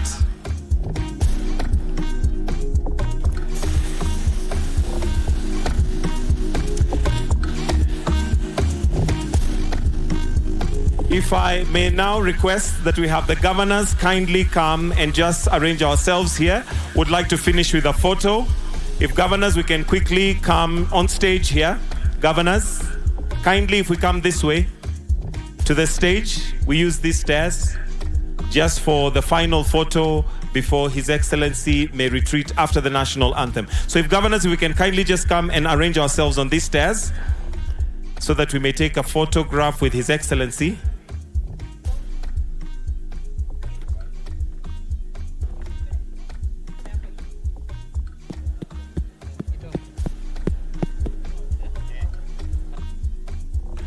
After the photo, we have a gift that the COG would like to present to His Excellency, so please let's have that ready as well.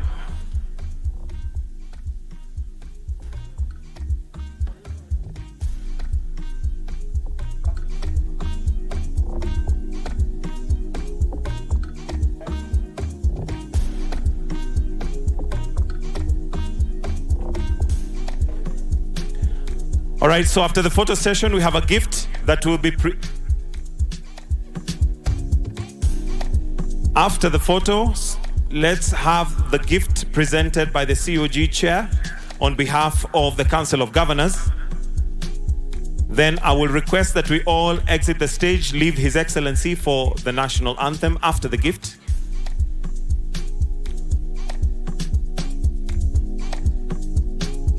All right, thank you. Let's present the gift.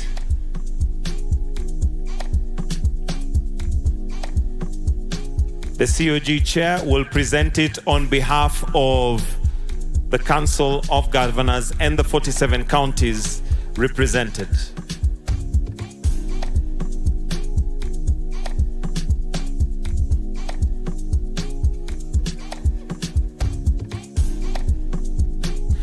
I'll then kindly request that we now all be upstanding for the national anthem as we wind up this bit, the national anthem.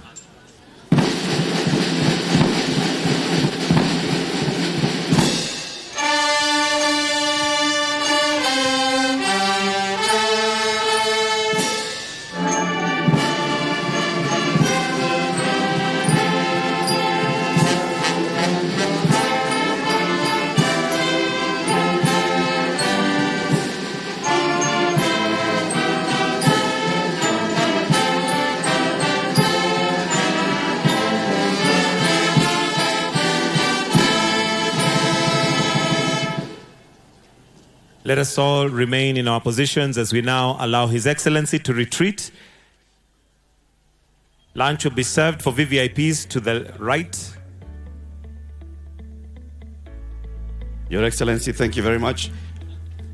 His Excellency, the President, is heading over to lunch, and all the people who have the invitation cards will be able to join His Excellency, the President, at the VVIP tent. If you do not have an invitation card, kindly go to the left If you do not Na have a mtazamaji, VVIP ufunguzi rasmi huo wa kongamano hili la ugatuzi ndani ya miaka 10 ikiwa ni kongamano la 8 na ni ufunguzi rasmi ambao umefanywa na Rais William Ruto. Akiwa katika hotuba yake ameweza kutoa ahadi ama kujitolea kwake kwa serikali ya Kenya Kwanza katika kufanikisha ugatuzi, vile vile pia akitoa changamoto kwa magavana akisema kwamba wamepewa uwezo wa kuhakikisha kwamba ugatuzi unafanikishwa kwa njia moja au nyingine katika maeneo yao ya uongozi katika maeneo ya county. Mtazamaji, ndio mwanzo wa kongamano hili baada ya kufunguliwa rasmi. Kumbuka kauli kitakuwa kinaendelea kwa siku zingine 3, lakini kwa sasa mtazamaji, ni ruhusu tu ni kupeleke hadi katika jumba la matangazo la KBC Nairobi, ambapo tutakuwa tunaelekea moja kwa moja hadi bunge, manake kumbuka kuna kile kikao cha bunge la kitaifa ambapo kinaendelea kwa sasa. Kwa hivyo ni hayo tu kwa sasa, ingawa tutakuwa tunakujuza mengi kutoka yale ambayo yanafanyika katika sehemu hii. Mimi ni Kamchemenza na kutakia utazamaji mwema. Another one on the health sector and another one on housing. Please, let's have lunch and be back here. I have an announcement. If you've lost your car keys, this is a Toyota